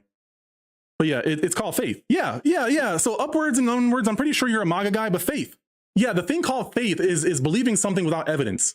And I think if you have the capability to do that, because like, look, I personally am fine with like the whole law of attraction thing. I don't advocate it for other people, but I don't see an issue with trying to manifest your best life. I don't see an issue with it. There ain't no problem. There ain't no problem, right? But when you start making policies, when you start spewing propaganda, when you start putting people into power that can push that agenda, and you can just make up stuff and then just believe stuff, that really explains how MAGA can be so irrational to everybody else looking from the outside in. That is, in my opinion, there's no evidence. There's no science behind this. This is opinion, not fact. You see how I'm stating this as opinion? Because I don't want y'all to think this is factual. I'm not a psychologist. I'm not a doctor. I can't diagnose this. But from my observation, one of the things that makes MAGA unique is that they have this ability to believe what they want to very strongly. And yes, the guy in the chat said it right. It's called faith. And they think this is a good thing. And I think in the right scenario, in your personal life, it is. But when it comes to science, when it comes to reality, when it comes to social and economic issues, faith is not a good thing to go on. Making up your own beliefs and then just forcing yourself to believe them and rejecting reality for what it is not a healthy thing to do. And this is why I think that Christianity is a linchpin of the success of MAGA and Trump's movement, because that is one of the justifications. Because not only is that part of the habit of believing things, it does also advocate for a lot of bigoted stuff. And a lot of people are Christian that are in MAGA, not all of them, right? Not all of them. But it's just really easy to take that whole thing, the ideology, which shifts depending on if you're more liberal or conservative, which is why I have another issue with the Bible. It's interpreted so many different ways. And again, I'm sorry if you're offended, like for Christians, because I know a lot of Christians personally. I'm not trying to hate on that, but I don't want people to think that the worldview that's a default, like Christianity's walk through life. Christianity's? No, that's not right. Christians. A lot of Christians, not all Christians. I don't want to keep saying this. I'm sorry if this is annoying, but I want to emphasize that I'm not saying all. There's a certain group of people that do this, and they happen to be Christian, and a lot of them are weaponizing Christian in their benefit, right? So I have to emphasize this because also people are going to try to clip me, but they're being utilized, you know? You get it. I don't want to keep going. I'm talking, I'm rambling. You get it. The Bible is stories. Yeah. Can't tell. My seniors are smarter at AP. Oh, let me look at the Twitch chat as well. You guys are a little slower. Like the TikTok chat, y'all be going ham, and I love y'all for that. You said, yeah, okay. I am not American, so I am not MAGA. But if I was, I would likely be MAGA. There will be crazy people like in crazy people like in all groups. However, they do appear to be, for the most part, normal, average citizens. You're right, and I disagree at the same time. They will be crazy. There will be crazy people in all groups. Absolutely. But I'm saying specifically from MAGA, I think in order to be MAGA, a prerequisite of MAGA is to be delusional, i.e. being able to deny reality for what it is and believing what you want. I think that is a prerequisite for MAGA. It manifests in different ways. Some people, like the last caller, just act ignorant and bury their head in the sand, and when it benefits them, they speak up on it. And they kind of hide from the issues that they don't want to argue. And they misdirect, they villainize, they call other people betas, right? The alpha male guys sort of do that shit. So I think I'm stereotyping I'm saying every single individual. Like this is why I get very specific, because when I'm talking about race, like when I'm talking about white people or black people, I usually will never mean the whole group unless we're talking about something like historical or whatever. But when it comes to MAGA specifically, I'm being bold enough to say that every single individual falls into this category. But let me text my wife real quick because I don't want to get cussed out, and it's my time to watch my son. So I'm going to finish my thoughts and wrap up for you guys, and I appreciate all of y'all. Let me go ahead and finish up soon. God dang it! I texted son twice instead of soon. Anyway, we're good. There's no emergencies. I do believe all bad actors are malicious. Many are. I don't think all bad actors are malicious, honestly. I think that, well, it depends on what you mean by bad actor. I guess maybe bad actor, it's implied. If the definition implies that they're already malicious, like it's kind of redundant. But I'm assuming that somebody that's a bad actor is misrepresenting the story, and therefore that makes them malicious. But I talked. Oh man, God dang it! I have a story for you guys, but I don't want to tell it right now. But it is so good. I had a conversation that kind of illustrates my point, and he wasn't MAGA, but he was conservative. And oh man, maybe a story for another day, and maybe I'll post it on video or something like that. But yeah, let's see what we got here. MAGA are told what they think. Yeah, MAGA's being told what they think. Incel behavior. MAGA is incel behavior. Honestly, I think people who are MAGA, beta, I think that's what they are. But me? Damn, son. That's not what I wanted to say, but okay. I've been teaching for 32 years. Every 12th grader has gone to higher education. I'm not sure I understand. Oh, that's a response. Inability to coexist is a red. Yeah, inability to coexist is a red flag. Yeah. The story. Hold on, let me check my text messages real fast. Okay, Jackie's going to okay, I got time. Okay, my wife was just letting me know that I don't have to come watch my son. Okay, Tech, you know this story in the Twitch chat, but this is a really good story. I want to try to paraphrase this, and I also want to preface this with he was a little bit drunk. So I love this guy. He's like a friend, he's like a brother to me. So this story is about someone that I really care about, but it illustrates my point. And this will be the last story, I promise, and I'll let you guys go. So I have a friend, he's more conservative, and he hears me ranting about this stuff. You know, I understand people, you know, when I roll, oh my God, he's talking about politics and stuff like that. He hears me ranting about the ICE situation.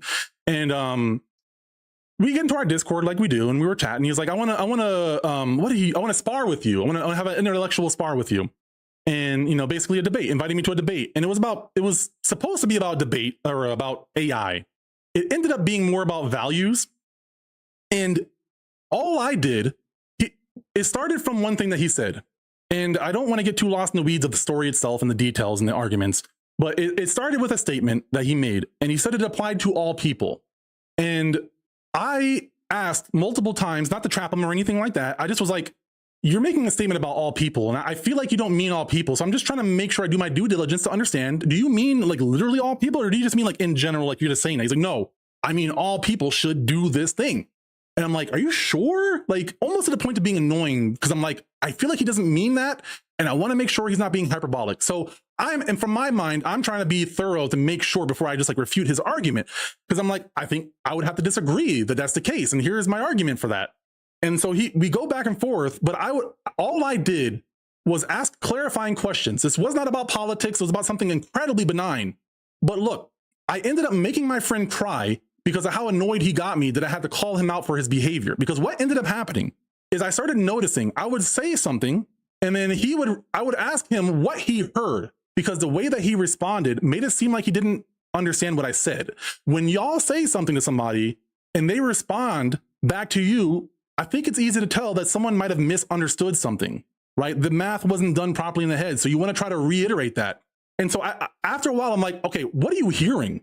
And what he would say is he would kind of paraphrase it, but he would do it in this way as if I was being condescending or insulting to him, to the point where he would say like, okay, you're saying this isn't this, and that I'm stupid, so fuck you. Like he kept adding this last part. And I was like, can you please, like, I would never insult you. That's not my style. Like, please don't assume that I'm insulting you. Please, if you think that I'm insulting you or calling you a name, please just ask or ask for clarification, because I'm not saying those things. Like, I just want to be clear. I'm not saying that. So please stop doing that. Like, stop assuming, right? And then I would ask him questions, but he wouldn't answer what I'm asking. It almost felt like he was avoiding the answer that he thought I wanted, right? And so I asked him, like, are you like not answering my question, or like what's going on here?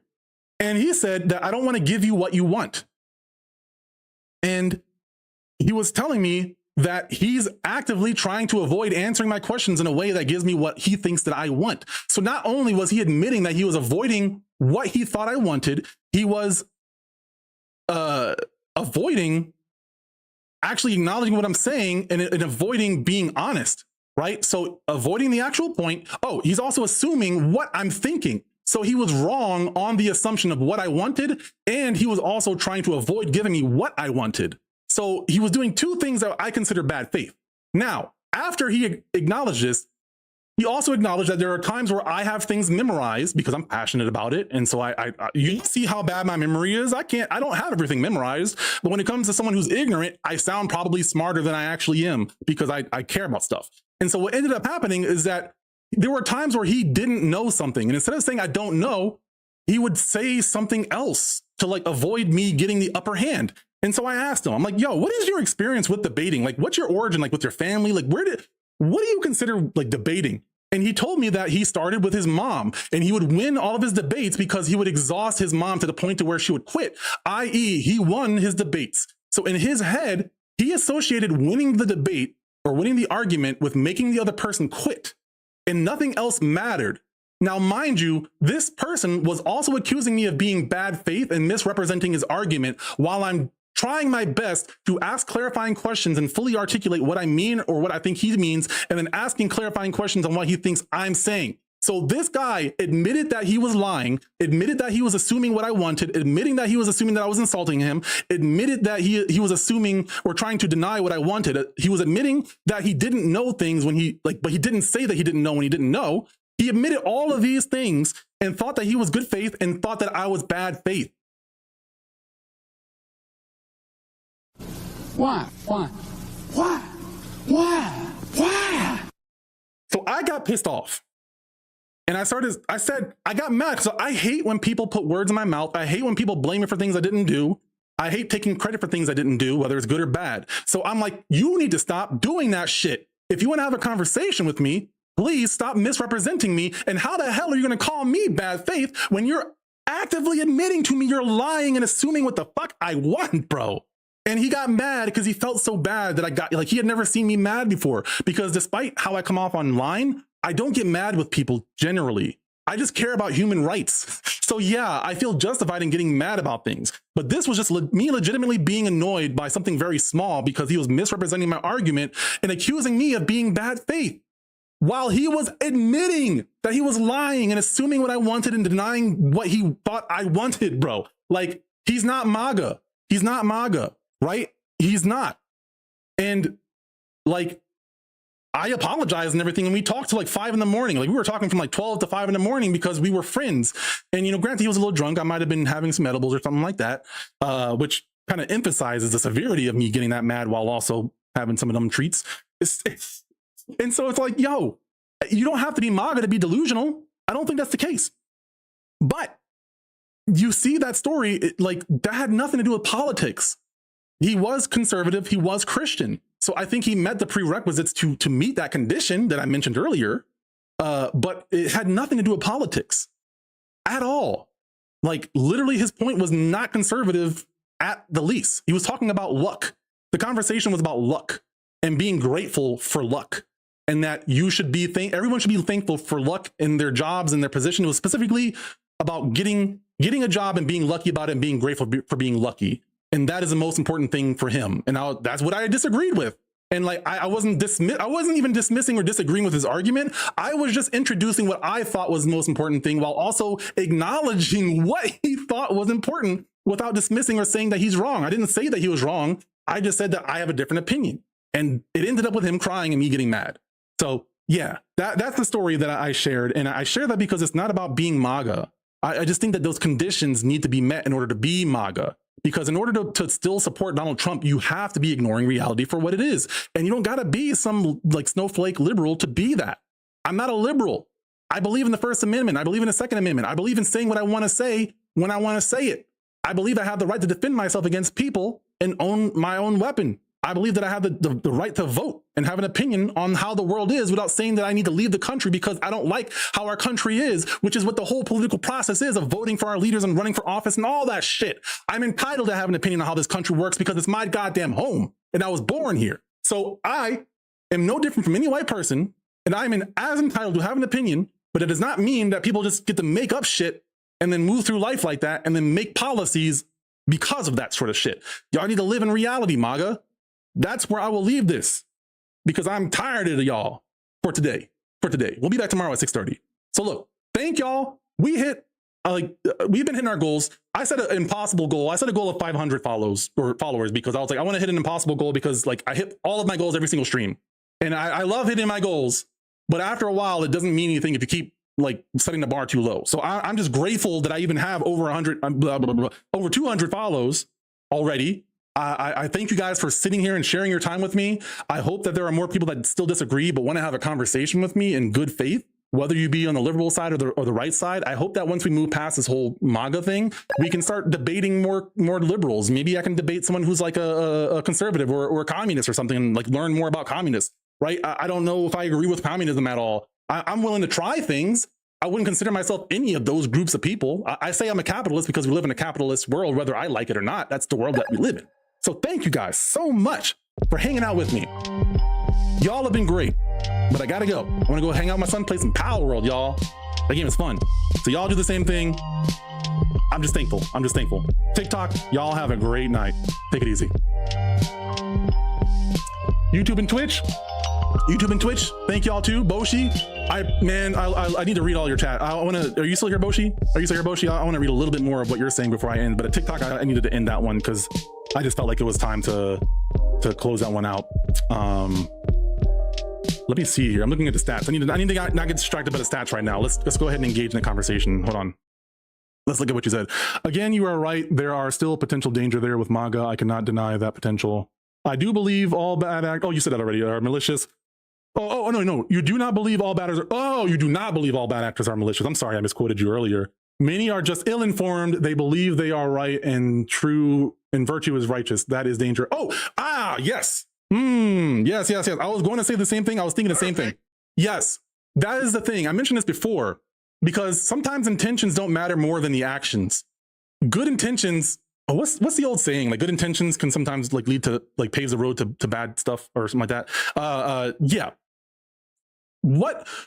There's two kinds of different dangerous. There's more, but in terms of like MAGA, there's the conscious intentional grifter that is just saying things because they just want what they want, right? Like Andrew Tate. Oh, hold on. I might get cussed out.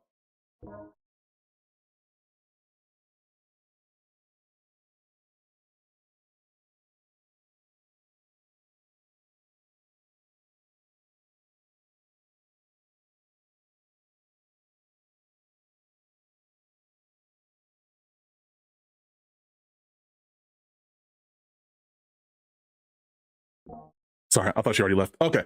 What was I saying? Two kinds of dangerous when it comes to MAGA. Intentional and then unintentional.